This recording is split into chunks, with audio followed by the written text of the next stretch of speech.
பாகவதத்தினால் படித்து என்ன பலன் கிடைக்குமோ அந்த பலன் இந்த 3 ஸ்லோகத்திலே பார்த்தா, இந்த 3 ஸ்லோகத்தை சொன்னதை கடைப்பிடிச்சாவே கிடச்சிடும். ஜென்மாத்தியஸ்ய யதஹ, இது என்ன சொல்ல வருது? உலகத்தை படைத்து காத்து அழிக்கின்றவன் அவனை தியானம் செய், சத்தியம் பரம் தீமகி, அந்த கிருஷ்ண பரமாத்மாவை தியானிப்பாயாக, எப்பொழுதும் அவனே நினச்சின்றது. இதுதான் சாரம், முதல் ஸ்லோகத்துடைய சாரம் இல்லையா? நல்லா புரியுது. ஜென்மாதி அப்படின்னா, ஜென்ம அப்படின்னா படைத்தல், ஆதினா அவைகளை முதலாக கொண்ட, அந்த படைத்தலை முதலாக கொண்ட காத்தல் அழித்தல் எல்லாமே சேர்ந்தது. அப்போ நம்ம எந்த பகவான் இல்லைன்னா, எந்த பகவானால் உலகமெல்லாம் உண்டாக்கப்பட்டதோ அப்படின்றது அன்வயம். எந்த பகவான் இல்லைன்னா உலகங்கள்லாம் கிடையாதோ அப்படின்றது இதர தஸ்ச, அதாவது வதிரேகம். இந்த 2 காரணங்களை வச்சு உலகத்தை நம்ம கணக்கிடலாம். உலகத்தை பார்க்குறோம் இல்லையா? அப்போ பார்த்த பொருளை வச்சு பார்க்காத இறைவனை நம்மளால் சொல்ல முடியும். உலகம் எதனால் உண்டாச்சு அப்படின்னா பகவானால் உண்டாச்சு. அப்போ அந்த அப்போ உலகத்தை தியானம் பண்ணாத, பகவானால் உண்டான உலகத்தை தியானம் பண்ணாத, இந்த உலகத்தை உண்டாக்கின பகவானை சத்தியம் பரம் தீமகி, அந்த சத்தியஸ்வரூபியாகிய பகவானை தியானிப்பாயாக. பரம் தீமகி, அது உயர்வாக தியானிப்பாயாக. அப்படின்னா உலகத்தை நீ உயர்வாக நினைக்காதுன்னு அர்த்தம் இல்லையா? எல்லாமே அனித்தியமானது தானே. ஏன்னா இது படைக்கப்படுறதும் போதே அழிக்கப்படுறதும் இந்த உலகம். அப்படிங்கும்போது இதை நம்ப முடியாது. இந்த உலகத்தில் உள்ள வஸ்துக்களையும் நம்ப முடியாது இல்லையா? அப்படின்னு நிரூபணம் ஆகுது இல்லையா? மிருஷா அப்படின்னு சொல்கிறார் பின்னாடி. ஜென்மாத்தியஸ்தி ஏதோ அன்வயாத்து இதரதஷ்ட அர்த்தேஷு அபிக்ஞஸ்வராட்டு தேனே பிரம்ம ஹிருதாய ஆதிகவையே முஹ்யந்தி யத் சூரயः தேஜோ வாரிம் மிருதாம் யதா வினிமயः யத்ர த்ரிசர்கோ மிருஷாம் தாம்னா ஸ்வேன சதா நிரஸ்தகுகம் சத்தியம் பரம் தீமஹி. அப்போ தன் ஸ்வரூபத்தில் தான் ரமித்து கொண்டு, தாம்னா ஸ்வேன சதா நிரஸ்தகுகம், எப்பொழுதும் மாயை கிட்ட நெருங்க விடாத பகவான் கிருஷ்ண பரமாத்மா தான் நம்ம தியானிக்கணுமா. அவன்தான் ஆத்மாராமா, அவன்தான் பூர்ண சாந்தஸ்வரூபி. அவனை பற்றி பேசினாதான், அவனை தியானம் பண்ணாதான் தீமகி. அவனையே தியானித்து இருக்கிறது தான் மனசில் ஒரு புத்துணர்ச்சி, உற்சாகம், சச்சிதானந்த ஸ்வரூபமாக நாம் மாறிவிடுவோம். இந்த பாஞ்சபௌதி தேகத்தில் இருந்தாலும் நம்ம தேகத்தில் இல்லாமல் அந்த கிருஷ்ணனை தியானம் பண்ணும்போதெல்லாம் நம்ம சச்சிதானந்த ஸ்வரூபமாக நம்ம உணர முடியும். ஒரு புத்துணர்ச்சி, ஒரு குதூகலம், கிருஷ்ணனை நினைச்சாலே ஜில்னு வந்துடும். அதுதான் இங்கே சொல்கிறார், தாம்னா ஸ்வேன சதா நிரஸ்தகுகம். நீ எப்போல்லாம் தன் ஸ்வரூபத்தில் ரமிச்சுட்டு எப்போ மாயை நெருங்க விடாமல் இருக்கானோ, அது மாதிரி பகவானை தியானம் பண்ணுறதுனால மாயை உன்னை தீண்டாதபடி நீ உன்னை பாதுகாத்து கொள்கிறார். எப்படியாப்பட்ட மாயினா? 3 சர்கோ அம்ருஷா, இந்த முக்குணமனமாய மாயை அப்படின்றது சொல்கிறார். இந்த வேதாந்த சாரமெல்லாம் இந்த முதல் ஸ்லோகத்திலே அப்படியே உடைச்சி வச்சிருக்கார். இந்த முதல் ஸ்லோகத்தை தியானம் பண்ணாவே மனசு அவ்வளோ பெரிய ரிலீஃப் கிடைக்கும். இவ்வளோ பெரிய உலகங்கள்லாம் படைக்கப்படுகிறது, ஜென்ம ஆதி காக்கப்படுகிறது, அது அழிக்கப்படுகிறது. அப்போ பகவானால் படைக்கப்பட்ட இந்த வஸ்துன்றதுனால்தான் அது நித்தியமானது போல அமிர்ஷா தோன்றுகிறது. ஆனால் நித்தியமானது இல்லை. ஏன்னா பகவான் நித்தியமானவன், சத்தியம் பரம் தீமகி. அவன் சத்திய வஸ்து தான், நித்தியமானவன் தான். ஆனால் உலகம் நித்தியமானது கிடையாது. இது 3 சர்கோ அமிர்ஷா, இந்த முக்குணமான மாயால் தோற்றுவிக்கப்பட்ட ஒரு மிருஷா, அதாவது ஒரு காணல் நீர். இந்த உலகமானது இது படைக்கப்படும், காக்கப்படும், இது ஒரு நாள் அழிக்கப்படும். இதை நம்ப முடியாது. ஆனால் இதை படைத்தவனுக்கு மத்தியா அவன் சத்தியமாக இருக்கிறதுனால இந்த உலகங்கள் சத்தியம் போல நம்மளுக்கு தோன்றுறது. ஒரு மிருஷா, ஒரு பொய்யான, அது காணல் நீர் உண்மையான நீர் போல தோற்றம் அளிக்குது. புரியுதுங்களா? அதனால் இது உண்மை இல்லை, ஆனால் உண்மையானது போல தற்காலிகமாக இந்த பிரபஞ்சமானது உண்மையானது போல் தோற்றம் அளிக்குது. ஏன்னா இதை படைத்தவன் உண்மையானவன். நிஜம் உண்மையானது, நிழல் உண்மையானது கிடையாது. நிழலுக்கு என்னென்னா உணர்வு கிடையாது. நிழல் மேலே ஒருத்தன் காரை ஏற்றிட்டான்னு சொல்லிட்டு யாருன்னா கம்ப்ளைண்ட் கொடுக்குறாங்களா? யாருன்னா நம்ம நிழல் ரோட்டில் போகும்போது நம்ம நிழல் விழுதுப்பா, அந்த நிழல் மேலே ஒருத்தன் சைக்கிள் ஏற்றிட்டான், கார் ஏற்றிட்டான், எங்கன்னா போய் கோர்ட்டு கேஸு கொடுக்குறோமா? இல்லை. ஆனால் நம்ம மேலே ஒரு கீறல் பட்டு உடனே ஏற்றிட்டான்னு சொன்னால் உடனே அதுதான் போலீஸ் வந்துட்டு உடனே அவனுக்கு இவ்வளோ காயப்பட்டது அப்படின்னு சொல்லிட்டு, இல்லை அவன் வண்டிக்கு டேமேஜ் ஆகிடுச்சின்னு சொன்னால் உடனே ஃபைன் கட்டணும் அப்படின்னு சொல்கிறாங்க இல்லையா? இவனுக்கு காயம் ஏற்பட்டால் உடனே தாக்குதல், அந்த மக்கள்லாம் வந்து தாக்குறாங்க. ஏன் அவனை ஏற்றினேன் அப்படின்ட்டு, அவனுக்கு காயம் ஏற்பட்டது அப்படின்ட்டு மக்கள்லாம் இவனை கேள்வி கேட்குறாங்க. ஏன்? இது இது ஒரிஜினல் தேகன்றது, நிழலை ஏற்றினா யாரும் கேட்க போதில்லை. புரியுதுங்களா?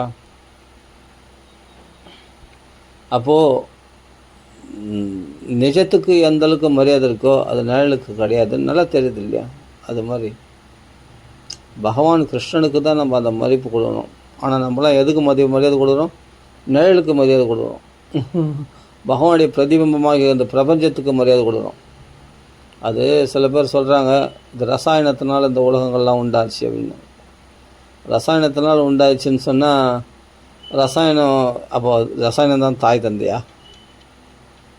அப்படியே ரசாயனங்கள்லாம் தன்னாலே உண்டாச்சான் அந்த உலகம். ரசாயனங்கள்லாம் ஒன்றா சேர்ந்துக்கிச்சான், ஒன்றா சேர்ந்து அப்படியே ஒரு உலகமாக உண்டாயிடுச்சான். இது மாதிரி சில வதந்திகளை கலப்புறாங்க. ரசாயனங்கள் எப்படிங்க ஒன்று சேர்ந்துனா, அதை ஒன்று சேர்த்து வைக்கிறதுக்கு ஒருத்தர் ஓணும் இல்லையா? சரி, ஒன்றா சேர்ந்து தன்னாலே பிரபஞ்சம் உண்டாச்சுன்னு அது எப்படி கரெக்டாக பர்ஃபெக்டாக உண்டாகும் உலகங்களில்? இது ஒரு ஆதாரமே இல்லாத ஒரு கருத்துக்கள். இதெல்லாம் இதுக்கு ஒரு பிரமாணமும் கிடையாது, இதை நிரூபணமும் பண்ண முடியல சயின்டிஃபிக்கு. ஆனால் சொல்ல ரசாயனத்தினால உண்டாச்சு, அது தன்னாலே அதுவே ஒன்று ஒன்றா உண்டாக்கிச்சு. அது எப்படி தன்னாலே ஒன்று ஒன்றா உண்டாக்கிக்கும்? ஒரு புள்ள தன்னாலே நான் வந்துட்டேன் அப்படின்னு சொன்னால், ஒரு அப்பா அம்மா உதவி இல்லாமல் நான் தன்னாலே வந்துட்டேன் அப்படின்னு சொன்னால் யாருன்னா சிரிப்பாங்களா சிரிக்க மாட்டாங்களா? நான் எங்கள் அப்பா அம்மா இல்லாமல் நான் வந்துட்டேன்ப்பா அப்படின்னு சொன்னால் யாருன்னா சிரிப்பாங்களா சிரிக்க மாட்டாங்களா? அப்போ இது உலகமானது ரசாயனத்துலேருந்து தன்னாலே வந்துடுச்சான். ஒரு அப்பா அம்மா இல்லாமல் ஒரு புள்ள கிடையாது எப்படியோ, அதே மாதிரி பகவான் வார்த்தை இல்லாமல் இந்த உலகங்கள் கிடையாது, படைக்கப்பட முடியாது. இந்த உலகத்தினுடைய விசித்திரமான சிருஷ்டிகளை பார்த்தம்போதே ஆச்சரியமாக இருக்குது. இந்த சிருஷ்டிகளை பார்த்தாவே இவ்வளோ ரசித்து இந்த உலகத்தை படைக்கிற சில்ப நைபுண்யா அப்படின்னு பதம் இருக்குது பாகவதத்தில். சில்ப நைபுண்யா, அவனை மாதிரி ஒரு சிறந்த ஒரு கவிஞன், அவனை மாதிரி ஒரு சிறந்த சிற்பி, இப்படியாப்பட்ட சிலை வடிப்பவன் சிற்பி அவ்வளோ அழகாக வடிக்கிறான் இல்லையா? ரசிச்சாச்சு. அது மாதிரி இந்த உலகத்தை அப்படியே சிற்பம் வடிக்கிற மாதிரி அழகாக படைச்சிருக்கான் பாருங்கள். அவனை மாதிரி ஒரு சிற்பி யாருமே இல்லை. இந்த உலகத்தை இவ்வளோ அழகாக படைச்சிருக்கானே. எத்தனை தாவர வகைகள், ஒரு செம்பருத்திலேயே எத்தனை விதமான செம்பருத்தி இருக்குது தெரியுமா? ஆச்சரியமாக இருக்குது. ஒரு மாம்பழத்தில் எத்தனை விதம் மாம்பழம், ஒரு தக்காளியில் எத்தனை விதமான தக்காளி இருக்குது தெரியுமா? வெரைட்டி எப்படி பகவான் இப்படிலாம் படைத்தான்? மனுஷர்களுக்குள்ளே எத்தனை விதமானவர்கள். சீனர்கள் ஒரு மாதிரி இருக்காங்க, இந்தியர்கள் ஒரு மாதிரி இருக்காங்க, அமெரிக்கன்ஸ்லாம் ஒரு மாதிரி இருக்காங்க, நீக்ரோஸ்லாம் பார்த்தா ஒரு மாதிரி இருக்காங்க. ஒரு மனுஷனுக்குள்ளே எத்தனை வகையாக பகவான் படைச்சிருக்கான் பாருங்க. அப்படி ரசித்து படிச்சிருக்கான் உலகத்தை. அப்படின்னும்போது இந்த பேக்ரவுண்டு ஒருத்தன் இல்லாமல் தன்னாலே உண்டாயிடுச்சான், தன்னாலே இதுவாகிடுச்சான். எல்லாம் ஒரு மூட நம்பிக்கைகள் மக்களுக்குள்ள. இது தன்னால் ரசாயனத்தில் உண்டாச்சு, அப்படியே உண்டாச்சு. பகவான் ஒருத்தன் இல்லாமல் தன்னால் இது மாதிரி இவ்வளோ ரசித்து அழகாக இந்த உலகத்தை படைச்சிருக்க முடியாது. அதுவும் கோள்கள் ஒன்றை சுழந்து கொண்டு இருக்குது, ஆனால் அவைகள் மோதாமல் சுழந்து கொண்டு இருக்கிறதுன்றது சாதாரண விஷயம் கிடையாது. ஒருத்தன் நியாமகன் இருக்கணும். எதா வினிமயா, புரியுதுங்களா? அந்த முக்குணமான இந்த உலக மாயால் ரஜோகுணத்தினால் படைத்து சத்துவகுணத்தினால் காத்து தமோ குணத்தினால் பகவான் அழிகிறான். இந்த முக்குணமான மாயால் தான் சிருஷ்டிக்கப்பட்டது இந்த பிரபஞ்சமானது. அதான் யதா வினிமயா த்ரி சர்கோ அமிருஷா தாம்னா ஸ்வேன சதா. ஆனால் இந்த உலகங்கள்லாம் படைத்து காத்து அழித்தவனாகிய அவன் படைக்கப்படலை, அவன் காக்கப்படலை, அழிக்கப்படலை. அவன் தாம்னா ஸ்வேன, தன் சொரூபத்தில் தான் ரமித்து கொண்டிருக்கிறான். அவன் சத்தியம் பரம், அவன் நித்தியமானவன். அதே மாதிரி அபிஜ்ஞா அப்படின்னு ஒரு பதம் இருக்குது, சர்வஜன். அவன் சித்ஸ்வரூபியாக பரிபூர்ண ஞான வடிவனாக அறிவு வடிவனாக இருக்கிறான் பகவான். ஸ்வராட்டு சுதந்திரமாக இருக்கக்கூடியவன் அவன். அப்போ அவனால் உபதேசிக்கப்பட்டது தான் வேதம் பிரம்மதேவருக்கு. தேனே பிரம்ம ஹிருதாய ஆதிகவியே முஹ்யந்து யத் சூரையா. ஆதிகவி அவருடைய கவித்திறன்தான், அவருடைய அழகான ஓவியம் வரைஞ்சது தான் இந்த உலகமானது. பிரம்மதேவரால் படைக்கப்பட்ட இந்த உலகம். ஆனால் அவர் என்ன சொல்கிறார், நானாக படைக்கலை, என்னை படைக்க வச்சவன் பகவான். இதெல்லாம் ஏன் சாமர்த்தியம் கிடையாது. படைக்க சொன்னால் நான் படைத்தேன் இந்த உலகத்தை. ஆனால் எனக்கும் ஞானத்தை கொடுத்தது யாருன்னா இந்த படைக்கிற சக்தி தான். வேதத்திலிருந்து தானே படைத்தார், வேதத்தை பார்த்து தான் படைத்தார். அந்த படைக்கக்கூடிய ஆதி கவி, அந்த கவினா அந்த அழகான அந்த கவிதைகளை வடிச்சுன்னு சொல்கிறாங்க இல்லையா, அது மாதிரி அந்த கவிதை அந்த அழகான ஓவியம் வரைஞ்சது அந்த ஆதி கவியாகிய பிரம்மதேவர் எப்படி இப்படி அழகாக கவித்திறனை வெளிப்படுத்தியிருக்காருன்னா இந்த பிரபஞ்ச சிருஷ்டியில் பார்த்துக்கோ, அவ்வளோதான். அப்போது பிரம்மதேவர் தான் ரொம்ப சாமர்த்தியசாலின இல்லை. தேனே பிரம்ம ஹிருதாய ஆதி கவியே, அதுதான் மெயின். பகவான் தான் அவர் ஹிருதயத்தில் புகுந்து இந்த வேதங்களை புகுத்தின, இந்த வேத அறிவை புகுந்த, இந்த அறிவின் மூலமாக தான் உலகங்களை எல்லாம் படைத்தார் யார், பிரம்மதேவர். அப்போ பிரம்மதேவர் ஒரு கருவி மாத்திரமே. ஆனால் ரகசியமாக இருக்கிறவன் யாருன்னா பகவான் நாராயணன். அவர் தான் இந்த ஞானத்தை கொடுத்தார் அப்படின்னு சொல்கிறார். அப்படிப்பட்ட பகவானை தியானிப்போமாக. சத்தியம் பரம் தீமகி. சரி, ஓகே. அந்த அவருக்கு கொடுத்த அந்த ஞானம்தான் வேதம்னு சொல்கிறோம். அந்த வேதத்தில் மகான்கள்லாம் கூட மயங்குறாங்களாம். எது கர்மா, எது அகர்மா, எது விகர்மான்னு தெரியாமல் குழம்பி போயிடுறாங்களாம். அதான் சொல்கிறேன், ஆதி முஹ்யந்தி யத் சூரையா. சூரிகள் அப்படின்னா சிறந்த புத்திமான்கள். புத்திமான்களாலேயே குழப்பி விடக்கூடியதாக இருக்குது இந்த வேதமானது. கர்மகாண்டங்கள் தான் மெயினாக சொல்ல போனால். இந்த கர்மாவில் எந்த கர்மாவை செய்கிறது, எது பண்ணுறது, யாரை உபாசிக்கிறது, யார் பரதேவன்னே தெரியாமல் குழம்பி போகிறது இந்த கர்மகாண்டங்கள். மீமாம்ச விஷயத்தில் தான் பலவிதமான கர்மாக்கள் இருக்குது. எக்கச்சக்க கர்மகாண்டம் தான் ரொம்ப பெருசு. அவ்வளோ ஒரு மனுஷன் படித்து மாளாது, அவ்வளோ கர்மாக்களை சொல்லியிருக்கு. அப்போ அதில் குழம்பி போகிறாங்களாம், மகான்களே குழம்பி போகிறாங்களாம். சூரிபிகி முஹ்யந்தி சூரையா. அப்போ எப்படிப்பட்ட, யோசித்து பாருங்கள், பகவானால் கொடுக்கப்பட்ட வேதம் அதை பிரம்மதேவருக்கு கொடுத்து அதன் மூலமாக உலக சிருஷ்டியில் அவருக்கு கொடுத்த அந்த ஞானத்தின் மூலமாக உலக சிருஷ்டியில் ஈடுபட்டாலும் தான் கர்த்தா என்ற அபிமானம் இல்லாமல் இருக்கிறார். ஆனால் சதுஸ்லோகி பாகவதம் கொடுத்ததும் நாராயணன் பகவான் தானே, வேதத்தை கொடுத்ததும் பகவான் தானே, வேதாந்தத்தை கொடுத்ததும் பகவான் தானே. யாருக்கு, பிரம்மதேவருக்கு. ஆனாலும் தான் கட்டுப்படுத்துவர் கிடையாது.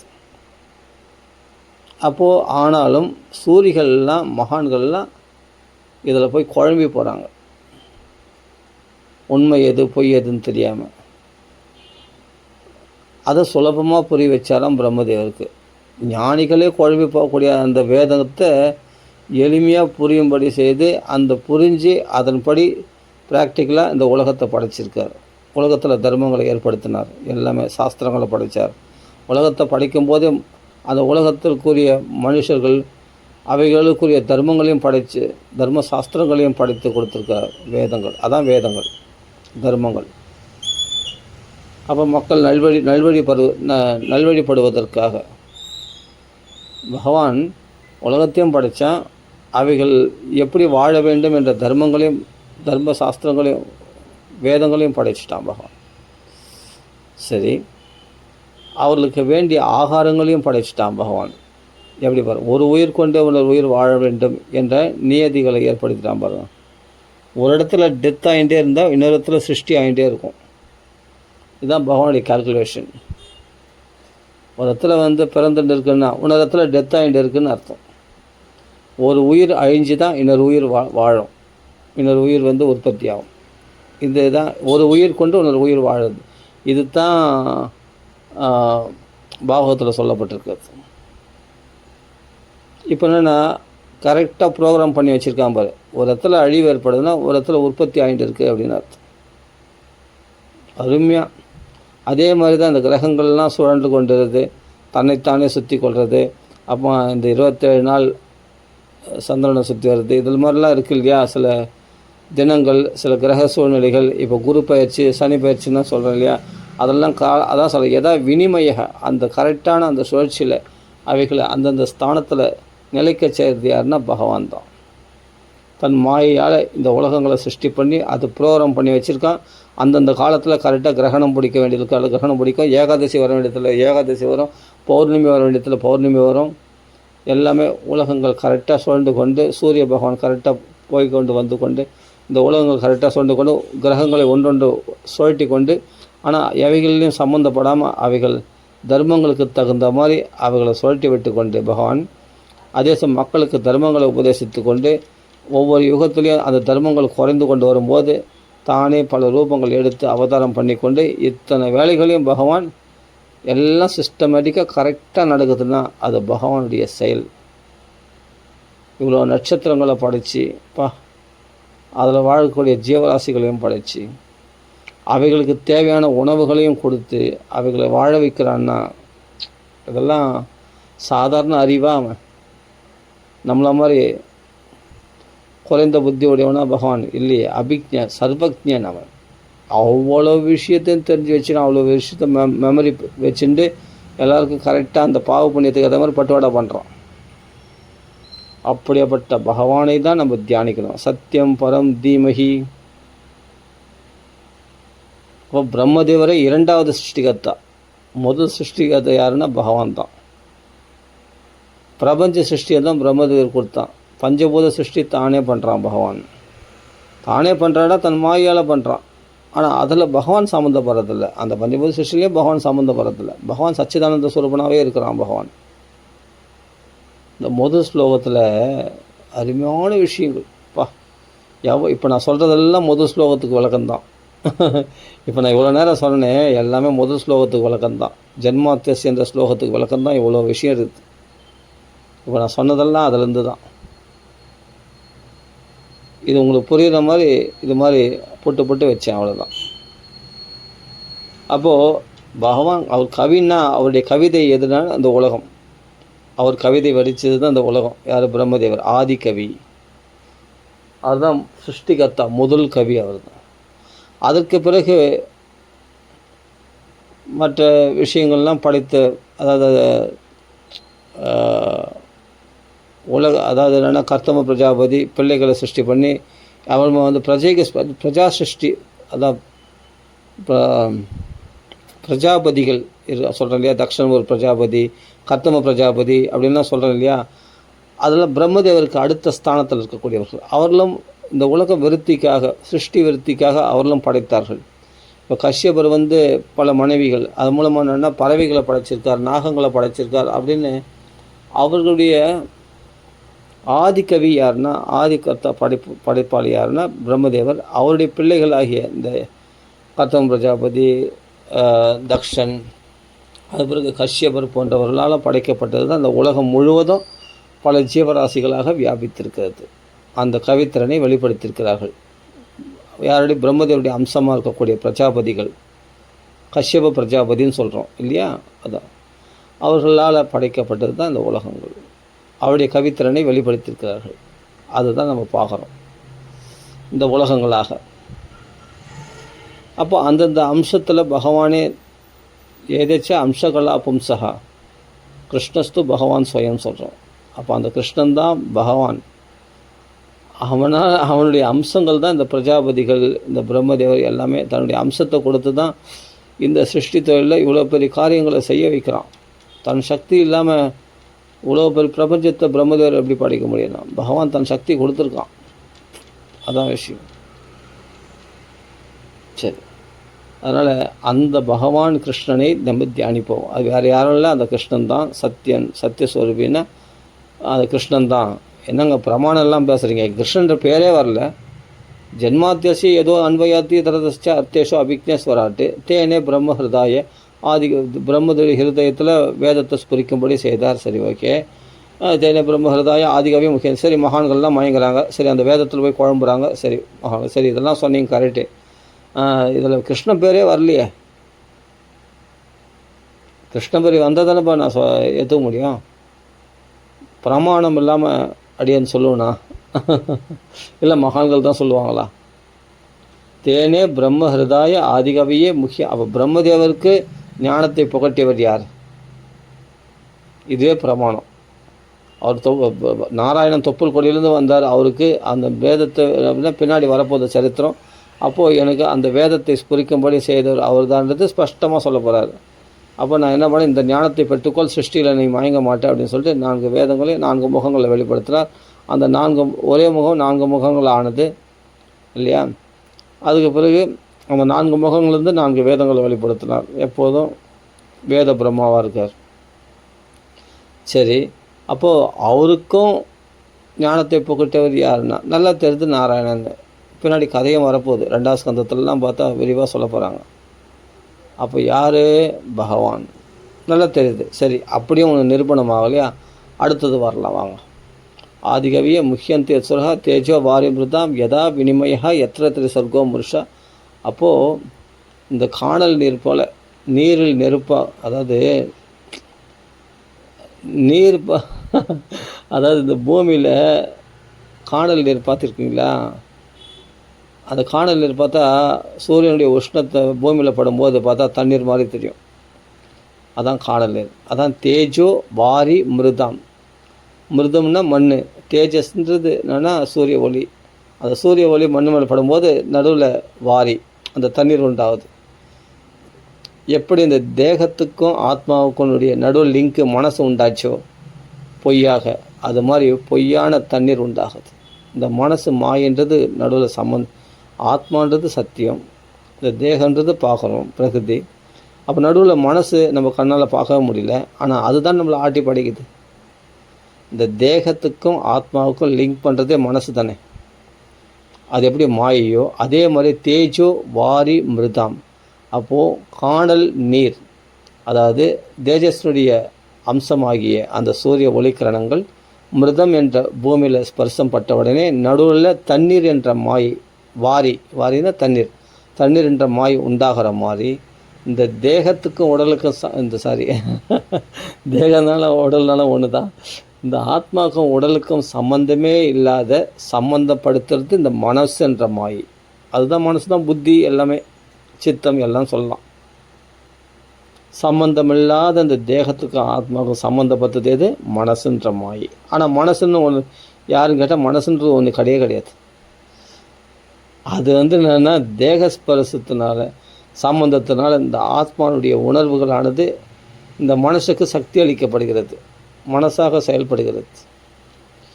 அது பயங்கரமாக மாயாக ஆட்டிப்படுகிறது. திரும்பி நீ யாருன்னு கேட்டால் அந்த மனசு காணாமல் போயிடும். அதான் மாயை. இருக்கிறது பொய்யானது உண்மையானது போல் காட்சியளிக்கிறதுக்கு இந்த ஆத்மானு ஒன்று இருக்கிறதுனால தான், பகவான் சத்தியமாக இருக்கிறதுனால தான் மிருஷா பொய்யானது அம்ருஷா மெய்யானது போல் காட்சியளிக்கிறது. இல்லாதது இருக்கிறதா காண்பிக்கிறது. ஏன்னா இருக்கக்கூடிய வஸ்து ஒன்று தான், அந்த பரம்பொருள். இல்லாதது இந்த மாயை, அது இந்த மனசு. ஆனால் அந்த மனசு பார்த்தா என்னவோ அப்படியே நம்மளை ஆட்டி படைக்குது. அந்த மனசு நம்ம கண்ணில் பார்த்துருக்கோமான்னு கேட்டால் பார்க்க முடியாது. மனசால் உணர்தான் முடியும், பார்க்க முடியாதுன்றாங்க இல்லையா? மனசால் நினைக்கலாம், எல்லா நினைவுகளும் வருது, எல்லாமே இருந்தால். அப்போ இந்த மனசை அழிக்கிறதுக்கு என்ன வழி? அந்த மனசை அழிக்கிறதுக்கு தான் 25 உபாயங்கள் அந்த ரிஷபதேவர் சொல்கிறார் உபதேசத்தில், தன் பசங்களுக்கு சொல்லும்போது. அந்த மனசு தான் பயங்கரமான மாயை. ஆனால் அந்த மனசு தான் பயங்கரமான எதிரி. மனசு தான் நண்பன், மனசு தான் பகைவன் எல்லாம் சொல்கிறதுக்கு காரணம்னா அந்த மனசை ஆத்மாவில் ஒடுங்கினா தான் அது நண்பனாக செயல்படும். அந்த மனசை நீ தேக சம்மந்தப்பட்டுச்சுன்னா அது உனக்கு எதிரியாக செயல்படும். இந்த ஆத்மாவை ஏமாற்றிட்டு இருக்கும் இல்லையா? இது ஈஸியாக புரியுது பாருங்கள். அப்போது இந்த நம்ம விசாரம் பண்ணணுன்னாவே நம்ம இந்த ஒரு ஸ்லோகத்திலே நமக்கு சிறந்த ஞானம் உண்டாகும். இந்த முதல் ஸ்லோகம்தான் ஞானத்துக்கு. அதுதான் ஒருத்தர் பாகவதம் உபன்யாசம் பண்ண எப்படி அப்போல்லாம் அலோட் பண்ணுவாங்கன்னா, அதாவது ரொம்ப காலத்துக்கு முன்னாடி பண்டிதர்கள்லாம் எப்படி அலோட் பண்ணாங்கன்னா, இந்த முதல் ஸ்லோகத்துக்கும் 2வது ஸ்லோகத்துக்கு யார் விளக்கம் நல்லா கொடுக்குறாங்களோ அவரில் தான் அடுத்தது பாகவத்துக்குள்ளே பிரவேசிக்கிறதுக்கு அனுமதி கொடுப்பாங்களாம். யார்? ஆச்சாரியர்கள்லாம், மகாத்மாக்கள்லாம். இந்த முதல் ஸ்லோகத்துக்கு விளக்கம் சொல்ல தெரிஞ்சுக்கிட்டால் தான் அடுத்த ஸ்டெப்பு நீ பாகவத்துக்குள்ளே போக முடியும். பாகவத உபன்யாசத்துக்கு நீ ஒன்று தயார் பண்ணுவாங்க. அப்போது எதில் பர்ஃபெக்டாக இருக்கணும்? அந்த முதல் ஸ்லோகம் ஜென்மாத்தியாசி என்ற ஸ்லோகம் தான் வேதாந்த சாரமாக இருக்கிறதுனால, அதுவும் பிரம்மசூத்திரனுடைய சூத்திரன்றதுனால இதுக்கு விளக்கம் கொடுக்க தெரியணும்னா அதுக்கு பகவானுடைய ஞானம் வேணும், பகவானுடைய அனுக்கிரகம் வேணும். பகவான் பர்மிஷன் கொடுத்தா தான் நம்ம பாகவத்துக்குள்ளே பிரவேசிக்க முடியும், இதெல்லாம் விளக்க முடியும். அதனால் இந்த விஷயங்களானது பாருங்கள், இதில் என்னென்னலாம் எவ்வளோ பாயிண்ட்ஸ் சொல்லியிருக்கு. தேஜோ வாரி மிருதாம் யதா வினிமய எத்திர திரிசர்கோம் ரிஷா. பகவானுடைய கண்ட்ரோலில் வினிமயமாக கரெக்டாக அதை ப்ரொசீஜராக இந்த கிரகங்கள் உலகங்கள் எல்லாத்தையும் பிரம்மாண்டங்களை படைச்சி கரெக்டாக அவைகளுடைய செயல்கள் கரையில் பொழுது விடியும் பொழுது எல்லோரும் வேலை கிளம்புறாங்க, சுறுசுறுப்பாக எல்லாம் இயங்கி கொண்டு இருக்கிறது. விடியும் போது எல்லாம் சுறுசுறுப்பாக, முடியும் போது அதாவது இரவு வந்தபோது எல்லாம் அடங்கி போகிறது. சுப்தக இல்லையா? பறவைகள்லாம் கூடுதல் அடங்கிது, மனுஷன்லாம் வீட்டில் அடங்கிடுறான். இரவில் நிசப்தமாக. எப்படி பாருங்கள், அதே மாதிரி தான் பிரளயத்தில் எல்லாம் நிசப்தமாகிடும். சிருஷ்டியும் போது கலகலகலாம் உண்டாகும், அவன் பிரளயத்தில் எல்லாம் நிசப்தம். இது ஒரு நாளில் நம்ம பார்க்குறோம் அந்த சிருஷ்டி ஸ்திதி பிரளயத்தை. அது கல்பமாக கோடிக்கணக்கான வருஷங்கள், 4 யுகங்கள், அவைகளில் கோடிக்கணக்கான வருஷங்கள் முடிஞ்ச பிறகு பிரளயத்தில் அப்படி தான் எல்லாமே சுத்தமாகிடும். எல்லாமே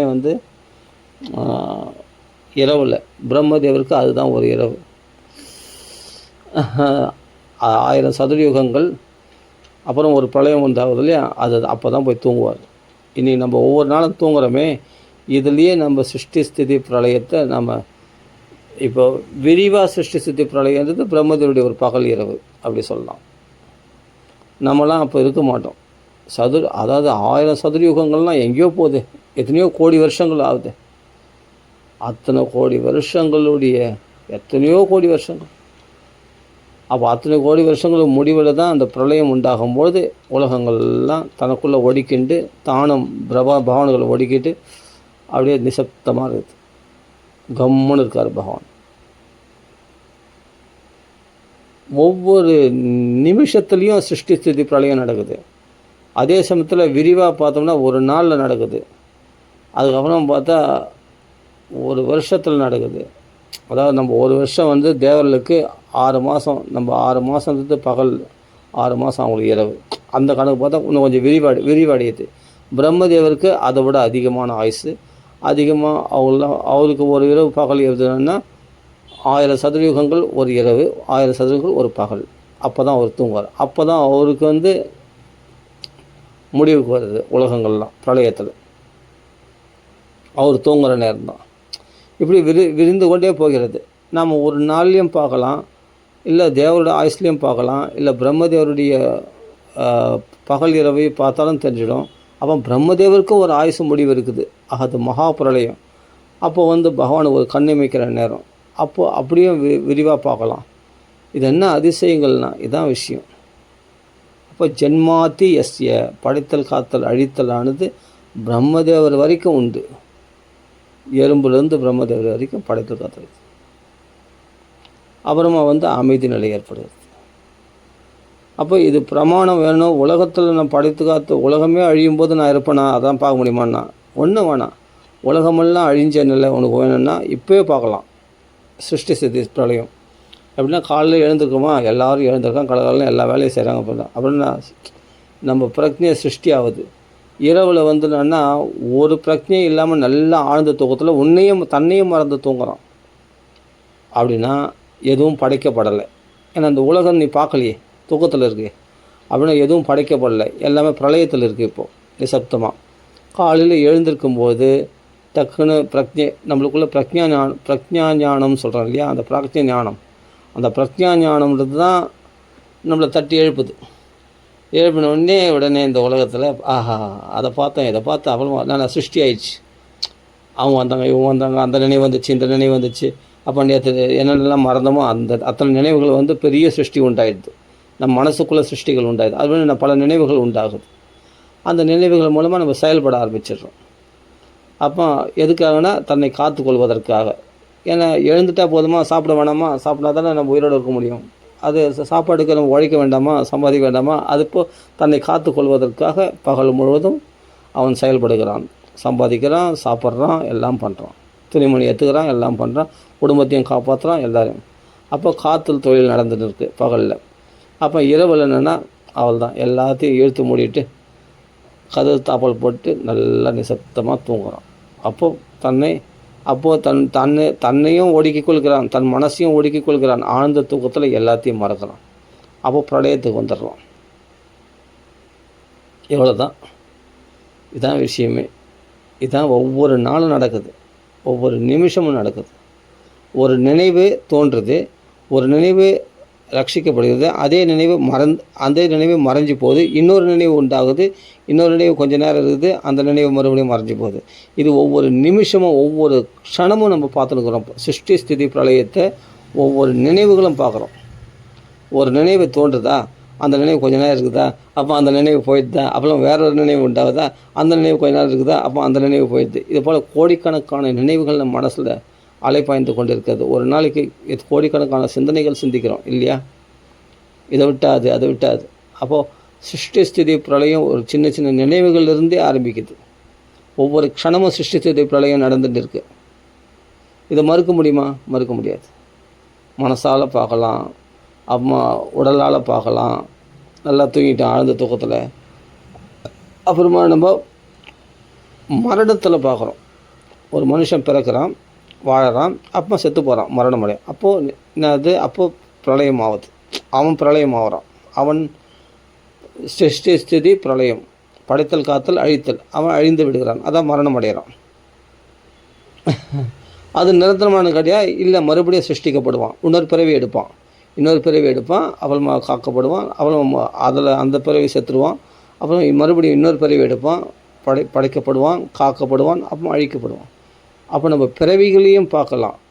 இதுதான் ஃபுல் சர்க்குலேஷன் எல்லாமே பிரம்மதேவர் வரைக்கும். இதுதான் ஒவ்வொரு நிமிஷமும், ஒவ்வொரு க்ஷணமும், அது ஒவ்வொரு நாளும், ஒவ்வொரு வருஷங்களும், அது நம்ம ஆயுசு முழுவதும் இதான் நடந்துகிட்டு இருக்குது. இந்த சிருஷ்டி ஸ்திதி பிரளயம் தான் நடந்துகிட்டே இருக்குது. இது பிராகிருத சிருஷ்டி, அந்த சிருஷ்டி, இந்த சிருஷ்டி, எதை வேணால் எடுத்துங்க, எல்லாமே சிருஷ்டி ஸ்திதி பிரளயத்துக்குள்ளே இந்த சிருஷ்டி ஸ்திதி பிரளயன்ற இந்த ரொட்டீன், இந்த சக்கரத்திலேயே தான், இந்த கால சக்கரத்திலேயே தான் நம்ம சுழண்டு கொண்டே இருக்கிறோம். இந்த சக்கரம் என்னைக்கு இந்த பிரவாகம், சிருஷ்டி ஸ்திதி பிரளயம் என்ற பிரவாகம், அதான் பவ பிரவாகோ உபரமும் பதாம்புஜம் அப்படின்ட்டு குந்தி தேவி சொல்கிறார். இந்த பவ பிரவாகம் என்னைக்கு இது உபரமம் அடையும், எப்போ இது நிறுத்தப்படும் அப்படின்னா பதாம்புஜம், பகவானுடைய திருவடி கமலங்களை, தீமகி சத்தியம் பரம் தீமகி, அவனை தியானம் பண்ணோம்னா தான் இது உபரமம் அடையும். நான் சொன்னேன் இல்லையா, இப்போ புரியுதுங்களா? அதாவது பகவான் சத்தியஸ்வரூபி கிருஷ்ணன் தான். அப்படி கிருஷ்ணன் பேரே வரலையே, அதுக்கு நான் விளக்கம் கொடுக்குறேன்னு சொன்னேன் இல்லையா, அதுக்கு தான் இப்போ வரேன். இப்போது இதெல்லாம் படைத்து காத்து அழிக்கப்படுது. பகவான் மட்டும் சத்தியமாக இருக்கான், அவன் படைத்து காத்து அழிக்கப்படலை. சரி, தேஜோ வாரி மிருதாம் யதா வினிமயா எத்திர திரிசொர்க்கம் ரிஷா. இந்த தேஜோ வாரி மிருதாம் சொல்கிறதுனால இப்போ இதெல்லாம் சொன்னேன். தேஜோ வாரி மிருதாம் யதா வினிமயா எத்திர திரிசொர்க்கம் ரிஷா தாம்னா ஸ்வேன சதா நிரஸ்தோகம் சத்தியம் பரம் தீமஹி. சரி, இந்த சத்தியம்ன்ற பதம் வருது, இந்த சத்தியஸ்வரூபி யார்? கிருஷ்ணன் சொன்னால் எங்களுக்கு அது பிரமாணத்தோடு சொல்லு. கிருஷ்ணன்றதை சத்தியம் பரம் தீமஹின்னு தான் சொல்லிக்குது. கிருஷ்ணன் தான் சத்தியம் அப்படின்னு வரலையே, பிரமாணம் சொல்ல.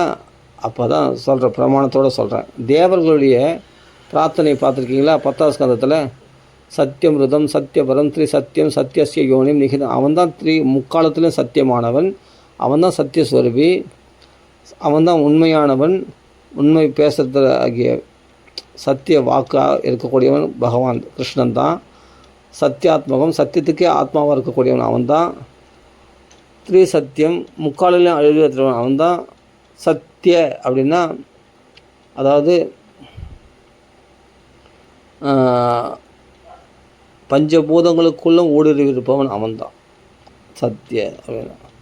அப்போ சத்தியமிருதம் சத்தியபரம் சத்தியத்தையே உயர்வாக கொண்டவன், அதாவது நித்தியத்தன்மையை உயர்வாக கொண்டவன்.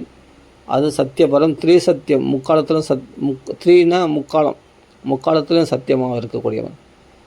சத்தியம் சத்தியஸ்ய யோனிம், அந்த சத்தியத்துக்கே உற்பத்தி ஸ்தானமாக இருக்கக்கூடியவனா யார்? கிருஷ்ண பரமாத்மா. இது தேவர்கள் பண்ணுற ஸ்துதி, கர்ப்பஸ்துதி. அதாவது தேவகி கர்ப்பத்தில் இருக்கிற கிருஷ்ணனை தான் இந்த ஸ்துதி பண்ணுறாங்க. நீ சத்தியஸ்வரூபி, நீ தான் சத்தியத்தை பரமாக கொண்டவன் அப்படின்ட்டு. சத்தியாத்மகம் துவாம் சரணம் பிரபன்னாக, சத்தியத்துக்கே ஆத்மஸ்வரூபியாக இருக்கக்கூடிய அப்படி சத்தியாத்மாவாகிய நீ உனக்கு உன்னை சரணம் அடைகின்றோம் அப்படின்னு தேவர்கள் பிரார்த்தனை பண்ணுற ஸ்லோகத்தில் வருது. இப்போ யார் சத்தியஸ்வரூபின்னு இப்போ புரிஞ்சிச்சா விளக்கத்தோடு குத்தவொடனே? அதுதான் திருஷ்டாந்த குஷலாக அப்படின்ட்டு பாகவத மகாத்மியத்தை சொல்லியிருக்கு. அதை விளக்கம் கொடுக்க தெரியணும். இல்லைன்னா கிருஷ்ணனை டைரெக்டாக சொல்லிட்டு கிருஷ்ணன்ற பேரே வரலையே முதல் ஸ்லோகத்தில் பார்த்தோன்னா. அந்த சத்தியஸ்வரூபி யாருன்னா கிருஷ்ணன் தான்றது தேவர்கள் பிரார்த்தனையில் பிரமாணத்தோடு நிரூபணம் ஆகுது. இதை மறுக்க முடியுமா? முடியாது. அதுவும் 8 விதமான சத்தியங்களில் சொல்கிறாங்க. ஒரு சத்தியம் சொன்னால் பரவாயில்ல, சத்தியம் பரம் தீமகி, ஆமாம் அவன் சத்தியஸ்வரூபின்னு எங்கேயோ ஒரு இடத்துல சொல்லியிருக்கு அப்படின்ட்டு நம்ம சொல்லலாம். கிடையாது, திருப்பி சொல்கிறாங்க. சத்தியஸ்வரூபி கிருஷ்ணன் தான், சத்தியத்தை பரமாக கொண்டவன், சத்தியத்துக்கே ஆத்மாவாக இருக்கக்கூடியவன், சத்தியத்தையே உயர்வாக கொண்டவன், முக்காலத்திலும் சத்தியமானவன் அப்படின்றது அந்த சத்தியன்ற வார்த்தை 8 தடவை திருப்பி சத்தியம் சொல்கிற கிருஷ்ணன் தான் சத்தியஸ்வரூபி அப்படின்னு நிரூபிக்கும் போது நம்ம மறுக்கவும் முடியாது. ஏதோ எங்கேயோ ஒரு இடத்துல சொல்லியிருக்கு, 2 இடத்துல சொல்லியிருக்குன்னு நம்ம சொன்னால் பரவாயில்ல. 8 தடவை சொல்லியிருக்காரு சத்தியஸ்வரூபின்றது, 8 தடவை சொல்லியிருக்காங்க தேவர்கள். அப்போ ஏன் திருப்பி அவனை சத்தியஸ்வரூபியாக சொல்கிறதுனா அவன் தான் சத்தியஸ்வரூபி, வேறு யார்? ஏன் 8 சத்தியம் சொல்லியிருக்குன்னா 8வது பிறவி பிறக்க போகிறான் பகவான், அவதாரம் பண்ணிக்குவான், 8வது குழந்தைய அவதரிக்க போகிறான் என்றதுனால அவனுக்கு 8 விதமான சத்தியங்களில் அவனை ஸ்துதிக்கிறார்கள் தேவர்கள்லாம். அருமையாக இருக்கும். இப்போ புரியுதா சத்தியஸ்வரூபி யாருன்னு? கிருஷ்ண பரமாத்மா. அந்த கிருஷ்ணனை தான் தியானிக்கணும்னு இங்கே சொல்லியிருக்கு. அந்த கிருஷ்ணனை தியானிக்கிறது தான் அடுத்தது சொல்கிற தர்ம புரோஜித கைதவா அத்திர பரமோ நிர்மத் சரணாம் சதாம் வேத்தியம் வாஸ்தவம் அத்திர வஸ்து சிவதம் தாபத்ரய உன்மூலனம். அத்திரன்ற 3 தடவை வருது. அதாவது கர்மகாண்டம், ஞானகாண்டம், அதாவது உபாசன காண்டம் அப்படின்னு சொல்கிறாங்க இல்லையா? அதாவது அதாவது கர்ம மார்க்கம், ஞான மார்க்கம், பக்தி மார்க்கம், இந்த 3த்தையும் இந்த ஸ்லோகத்தில் சொல்லியிருக்கு. தர்ம புரோஜித கைதவா. தர்மன்னாவே இந்த கர்மா தான். ஆனால் என்ன ஒரு வித்தியாசம்னா வேதங்களில் சொல்லக்கூடிய கர்மங்கள் இதில் இல்லை. என்னென்னா வேதங்களில் கர்மகாண்டங்களில் பல தேவதைகளை வழிபாடுகளை அனுஷ்டித்தா அந்த தேவதைகளுடைய உலகங்கள் அடையலாம். அந்த தேவதைகள் மூலம் பல அருள்களை இகலோக சௌக்கியங்கள்லாம் பெறலாம். அப்படிப்பட்ட அல்பமான சௌக்கியங்களை பெறுவதற்கான சொல்ல வந்த புராணம் இது கிடையாது. அதனால் இதில் கைதவ புரோஜிதா, அது மாதிரி கர்மகாண்டங்களில் சொல்லக்கூடிய அந்த கபட தர்மங்கள் ஆகிய அப்படியேப்பட்ட சொர்க்கலோகத்தை அடையிறது, இகலோக சௌக்கியங்களை அடையிறது, அப்படியேப்பட்ட அற்ப பலன்களை அடையிறதுக்கு நீங்கள் வேதங்களே படிக்கலுங்க, கர்மகாண்டத்தில் போய் படிங்க, அதை செய்யுங்க. ஆனால் பாகவத்துக்கு வராதிங்க. பாகவத்துக்கு வரதுந்தான் இந்த கைதவத்தை தூக்கி போட்டு வாங்க அப்படின்னு இங்கே முதல் ஸ்லோகத்திலே, இது 2வது ஸ்லோகம் தர்ம புரோஜித ஸ்லோகத்திலே சொல்கிறாரு.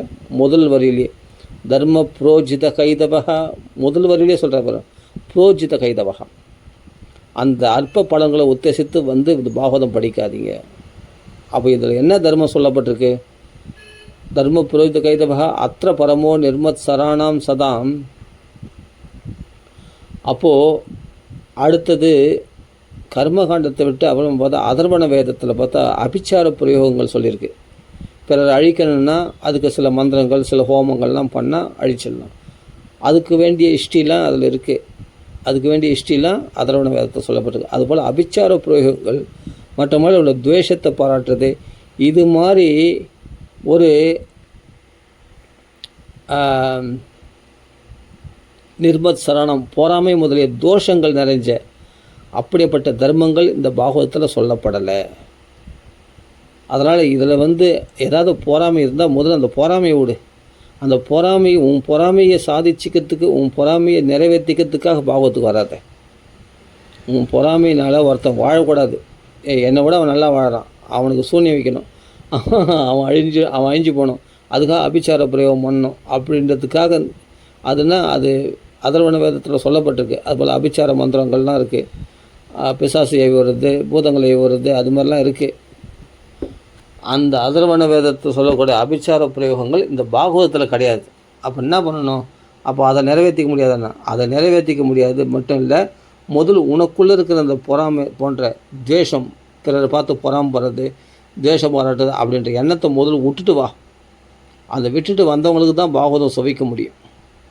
அதனால் சொல்கிறேன், மத்சரியம்னா பொறாமை, நிர்மத்சரானாம் அப்படின்னா பொறாமை முதல் தோஷங்களை விட்டவர்கள், அவர்களால் தான் சதாம் நீ ஒரு சாதுக்களுடைய லட்சணங்களோடு கூடியவனாக இந்த தர்மத்தை கடைப்பிடி.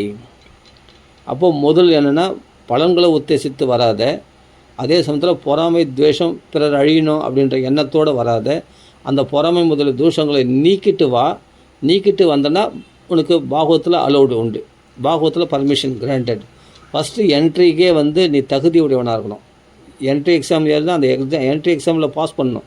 அப்புறமா தான் நீ காலேஜுக்குள்ளே போகிறதோ, இல்லை என்ட்ரி எக்ஸாம் பாஸ் பண்ணால் தான் அப்புறமா காலேஜுக்குள்ளே போகிறோம், அப்புறமா நீ ஸ்கூலில் நுழையிறதோ எல்லாமே. அப்புறமா நீ ஃபுல்லாக இப்போ காலேஜில் கூட என்ட்ரி எக்ஸாம் இருக்குது இல்லையா, சில விஷயங்கள்லாம். இப்போ 6th படிக்கிறான், 5th ஒரு நர்சரி ஸ்கூலில் படிச்சுட்டு அப்புறம் 6th போகிறான்னா அது என்ட்ரி எக்ஸாம் இருக்குது இல்லையா, என்ட்ரன்ஸ் எக்ஸாம். அந்த என்ட்ரன்ஸ் எக்ஸாமை பாஸ் பண்ணால் தான் அது பிறகு அந்த ஸ்கூலில் நீ படிக்கிறதுக்கு நீ தகுதி உடையவன் இல்லையா. அப்போ பாகவதம் படிக்கிறதுக்கு தகுதி உடையவனா நீ ஆகிறதுக்கு ஃபஸ்ட்டு இந்த 2 விஷயத்தை விட்டுடணும். அற்பமான பலன்களை உத்தேசித்து பாகவத்தில் வராத. ஏன்னா கிருஷ்ண பக்தின்ற சுவையை நீ சுவைக்க முடியாது. அதே மாதிரி மனுஷர்கள் எல்லார் ஹிருதயத்திலும் பகவான் இருக்கான்.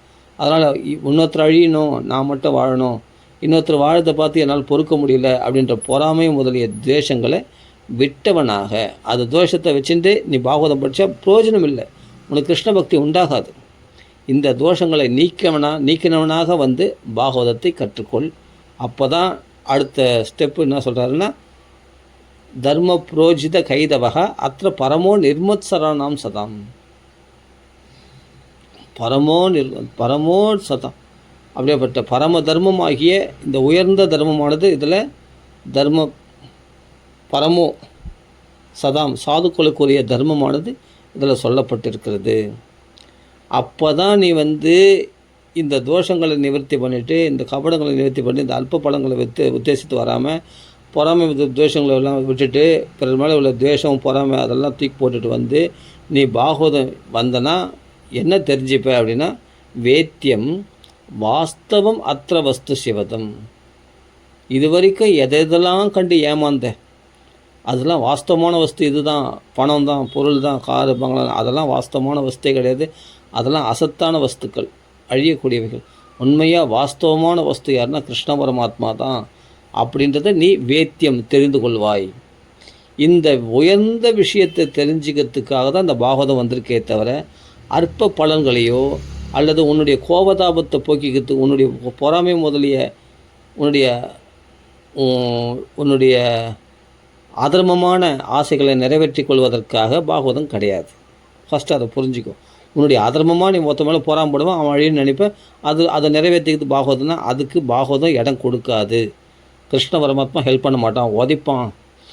அது மாதிரி எண்ணத்தோடு வந்தால் அவங்களுக்கு என்ட்ரன்ஸ் எக்ஸாமில் அவங்க ஃபெயில் ஆகிடுவாங்க. அவங்களுக்கு இந்த பாகவதம் கிடையாது. அப்போ யாருக்குன்னா பரமோ சாதுகம், உயர்ந்த சாதுக்களுக்குரிய தர்மக புரோஜித தர்மம், அப்படியேப்பட்ட தர்மம் இந்த பாகவத தர்மம் சொல்லப்பட்டிருக்கிறது. அப்போ அவர்களால் தான் தெரிஞ்சிக்க முடியும் வேத்தியம் எதுனா, அந்த வாஸ்தவமான வஸ்துவாகிய கிருஷ்ண பரமாத்மாவை தெரிஞ்சுக்கிறோம். கிருஷ்ண பரமாத்மா யார், அவனுடைய தன்மைகள் என்ன அப்படின்லாம் நீ இதில் விளக்கமாக சொல்லியிருக்கு. இறைவன்னா யார், இறைவன் எப்படி இருப்பான், என்ன பண்ணுறான் அப்படின்ற விளக்கங்கள்லாம் இந்த பாகவத்தில் சொல்லப்பட்டிருக்கிறது. அந்த இறைவன் கிருஷ்ணன் தான், அதுதான் வாஸ்தவமான வஸ்து. சத்தியமான வஸ்து, மற்றதெல்லாம் அசத்தியமானது.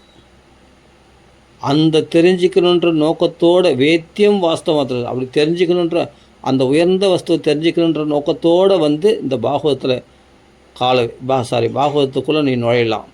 அப்படி நுழைஞ்சா நீ உனக்கு அதை தெரிஞ்சிக்க கிருஷ்ணனை பற்றி தெரிஞ்சிக்க சிவதம் பரமமங்கலம் உண்டாகும்.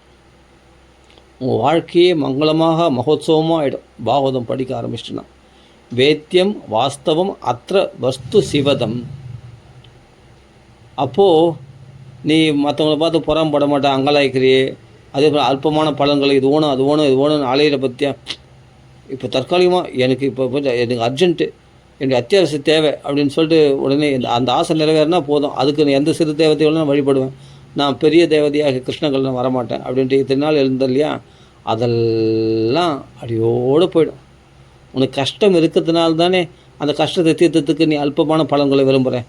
கஷ்டமே உனக்கு இல்லைன்னா தாபத்திரைய உன்மூலனம். அந்த கஷ்டத்தை இல்லை தாபத்திரைய வினாசாய கிடையாது, தாபத்திரைய உன்மூலனம். அந்த கஷ்டத்துக்கு காரணமாக இருக்கக்கூடிய அந்த வேறையே பிடிங்கிச்சிட்டா இப்போ நீ அற்ப பலன்களை பகவான்கள் கேட்பியா? கேட்க மாட்டேன். அப்போது உனக்கு எப்போ நீ பாகவதத்துக்குள்ளே என்ட்ரன்ஸ் ஆனியோ, எப்போ அந்த கிருஷ்ணனை பற்றி வேத்தியம் வாஸ்தவம் வஸ்து மற்றதெல்லாம் அந்த கிருஷ்ணன் தான் வாஸ்தவமான வஸ்து. யாருன்னா கிருஷ்ணன் தான். அந்த கிருஷ்ணனை தெரிஞ்சுக்க நீ வந்தியோ அப்போவே உனக்கு மங்களம் உண்டாயிடுச்சு, பரம மங்களம் உண்டாயிடுச்சு. சிவதம். இனிமேல்ட்டு உன்னுடைய தாபங்களில் பற்றி நீ கவலைப்படாத. உன்னை யாருன்னா போட்டியாக நினைக்கிறாங்க, பொறாமையாக நினைக்கிறாங்க, அவங்களுக்கு தான் ஆபத்து. அதனால் நம்மளுக்கு தீங்கு செய்கிறான்றதுக்காக நீ அவனை பார்த்து பொறாமப்படுறதோ, அதனால் நம்ம கெட்டணங்களை வளர்த்துக்கூடாது. நம்ம என்ன பண்ணணும்னா பகவானை பற்றி தெரிஞ்சிக்க அதில் தீவிரதையை காட்டணும். கிருஷ்ண பக்தியில் தீவிரதையை காட்டணும். பிறரை பழி வாங்கத்தில் தீவிரதையை காட்டக்கூடாது. அதனால் நிர்மத் சரணம் அவைகளை விட்டுட்டு அந்த கான்சன்ட்ரேட்டு அதில் கவனம் செலுத்துறதை விட்டுட்டு இதுக்கு முன்னாடி செலுத்திருக்கலாம். பாகவத்துக்குள்ளே வரதுக்கு முன்னாடி பாகவத்தில் வந்துட்ட பிறகு இனிமேல் இதை தான் இதில் ஆழமாக தெரிஞ்சுக்கணும். வேத்தியம் வாஸ்தவம், அந்த வாஸ்தவமான வஸ்து கிருஷ்ணனை பற்றி ஆழமாக தெரிஞ்சுக்கணுன்றதில் மட்டும்தான் உன் தீவிரதையை காட்டணும். அப்படி காட்டணும்னு சொன்னால் உனக்கு எவ்வளோக்கு காட்டியோ சிவதம், உன் வாழ்க்கை இனிமேல் மங்களகரமாக பிரகாசிக்கும். அப்போது உனக்கு அந்த தாபங்கள் போகிறது கூட தாபத்தினுடைய வேறையே பிடிங்கி எறிஞ்சிடணுன்னா அந்த தாபத்தினுடைய சுவடு கூட உனக்குள்ளே இருக்காது அப்படின்னு அர்த்தம். அந்தளவுக்கு மாற்றங்களை உண்டு பண்ணிவிடும் இந்த பாகவதம். உனக்குள்ள பெரிய மாற்றத்தை வாழ்க்கையே மாற்றிடும். அப்படியேப்பட்ட தாபத்திரைய உன்மூலனம் எதிரானா இதெல்லாம் எங்கே தெரிஞ்சிக்க முடியும்? அந்த வேத்தியமான சொல்கிறீங்க, வேத்தியம் தெரிஞ்சிக்க வேண்டியது சொல்கிறீங்க, வாஸ்தவமான வஸ்துன்னு சொல்கிறீங்க, அது மங்களத்தை உண்டாகும்னு சொல்கிறீங்க. என் தாபங்களை வேரோடு பிடிங்கிறதுன்னு சொல்ல அது எதில் தெரிஞ்சுக்க முடியும்? ஸ்ரீமத் பாகவதே மகாமுனி கிருதே, இந்த ஸ்ரீமத் பாகவதத்தில் தான் தெரிஞ்சிக்க முடியும். மகாமுனிவராகிய வியாசாச்சாரியரால் செய்யப்பட்டது, பரம மங்களத்தை உண்டுக்கூடியது, பக்தி அதிகரிக்க செய்யக்கூடியது, சித்த சந்தோஷத்தை உண்டாக்கக்கூடியது. அப்படியேப்பட்ட சிவதம் அப்படியே பரமங்கலத்தை உண்டாக்கக்கூடியது. கிம்பா பரைர் ஈஸ்வரக, வேறு எந்த சாதனைகளால் எந்த சாஸ்திரங்களால் அதுக்கு ஏன் இந்த சவால் வர்றாருன்னா, கிம்பா பரைர் ஈஸ்வரக, நீ வேற ஒன்று இதை விட இன்னொன்று வசதி, பாகவதத்தை விட இன்னொரு புராணம் வசதி, இன்னொரு இதிகாசம் வசதி அப்படின்னு நீ போயிடக்கூடாது. ஏன்னா இது நான் கிம்பா பரதீஸ்வரன் நான் அடித்து சொல்கிறேன்னா இதில் நான் உனக்கு பிரமாணத்தோடு நிரூபணம் பண்ண முடியும். கிருஷ்ணன் உன் ஹிருதயத்தில் வந்ததை கிருஷ்ணன் உன் ஹிருதயத்தில் வர வைக்க முடியும். ஹிருதயத்தில் அதுவும் உடனே வர வைக்க முடியும். அதுக்கு நான் நிரூபணத்தோடு காட்ட முடியும். இந்த பாகவதத்துக்குள்ள கேரண்டி உனக்கு. ஏன்னா சொல்லப்போனால் சவாலே வர்றார். கிம்பா பரைதீஸ்வரகா, வேறு எதில் இவ்வளோ சீக்கிரமாக சத்தியோகிருத்தி அவருத்தது ஹிருதயத்தில் கிருஷ்ணன் நிலைநிறுத்தப்படுகிறான் சொல்லி பார்க்கலாம். இந்த பாகவதத்தை நீ படிக்கணும்னா சுஸ்ரூஷ அப்படின்னா கேட்கணுன்னு ஆசைப்பட்டாலே இந்த பாகவதத்தை அடுத்த க்ஷணத்தில் உன் ஹிருதயத்தில் பார்க்கணும். கேட்ட பிறகு இல்லை பலனை, கேட்கும் பொழுதே இல்லை பலன். சூயமானாயம் கேட்கும்போதே பலன் கொடுக்குன்னு சொல்கிறாரு உணரத்தில். ஆனால் இது கேட்ட பிறகு இல்லை, கேட்கணுன்னு ஆசைப்பட்டாலே. சத்யோ ஹிருதி அவருத்தியதே. இது மாதிரி கிம்பா பரீஸ்வர் வேறு எந்த புராணங்களில், எந்த சாதனைகளில், எந்த ஒரு பூஜைகளால் வேறு எதில் பகவான் இவ்வளவு சீக்கிரமாக இருதயத்தில் உக்காடுறான் பகவான். இப்படி அடித்து பேசுகிறாரு இது வியாசாச்சாரியார். அப்போது இங்கே தான் கர்த்தா இல்லாமல் பேசுகிறாரு. மகாமுனி கிருதேன்னா இங்கே வியாசத்தான் சொல்கிறாரு, தன்னை சொல்லி போகிறான்னா அந்த தான் ஆத்மஸ்வரூபத்திலேருந்து பேசுகிறான்னு அர்த்தம். தான் வியாசர்ன்ற அந்த ஆகிருதி வேறு, நான் வேறு அப்படின்ற நிலையிலேருந்து பேசியிருக்காரு. அதனால தான் மகாமுனிவராக வியாசாச்சாரம் செய்யப்பட்டது. இந்த பிரிவில் நான் வியாசர் புரியுதா, நான் எப்பொழுதுமே ஆத்மஸ்வரூபம், தன் ஆத்மஸ்வரூபத்தில் பகவான் தானே அவர் வியாசரே. அதனால் ஆவேச அவதாரம், அது சச்சிதானந்த ஸ்வரூபம். அந்த பகவானே டைரெக்டாக இல்லை, அம்சாவதாரம், ஆவேச அவதாரம், கலாவதாரம்லாம் இருக்குது இல்லையா, அதில் ஆவேச அவதாரமாக இருக்கக்கூடிய ஒரு மகாமுனிவராக வியாசாச்சாரியார். அந்த வியாசாச்சாரியரே தன்னை பற்றி இங்கே சொல்லி போகிறான்னு கேட்டால், வியாசர் என்ற இந்த தேகம் வேறு, வியாசர் வேறு, இந்த ஆத்மா வேறுன்ற நிலையிலேருந்து சொல்லியிருக்கார். அப்படி புரிஞ்சுக்கணும். அதனால் மகாமுனி கிருதே கிம்பா பரைர் ஈஸ்வரா சத்யோ ஹிருதி அவருத்தியதே. அப்போ அப்படிப்பட்ட பாகவதம் சவாலோடு எவ்வளோ சீக்கிரமாக பகவான் நம்ம ஹிருதயத்தில் உட்காரத்துக்கு எவ்வளோ பேர் தியானம் பண்ணுறாங்க, அஷ்டாங்க யோகா பயிற்சியெல்லாம் பண்ணுறாங்க, மூச்சு அடைக்கின்னு, யமனியமங்களை கடைப்பிடிச்சின்னு, பிரம்மச்சத்தை கடைப்பிடிச்சின்னு, வீட்டுக்கு விட்டு காட்டுக்கு போய் வாதாசி பர்ணாசிகளை காற்றைய உணவாக கொண்டு, தண்ணீரை உணவாக கொண்டு, எதுவும் வெறும் வறட்டு சருகுகளை சாப்பிட்டு கொண்டு, அப்படியே தண்ணி மட்டும் குடிச்சுட்டு அப்படி எலும்பும் தோலுமா எவ்வளோ கஷ்டப்பட்டு தியானம் பண்ணுறாங்க. பகவான் ஹிருதயத்தில் பிடிக்க முடியல, மனசு அலைபாயுது. அவர்களே ததிகலந்தம் தோளம் போடுறாங்க.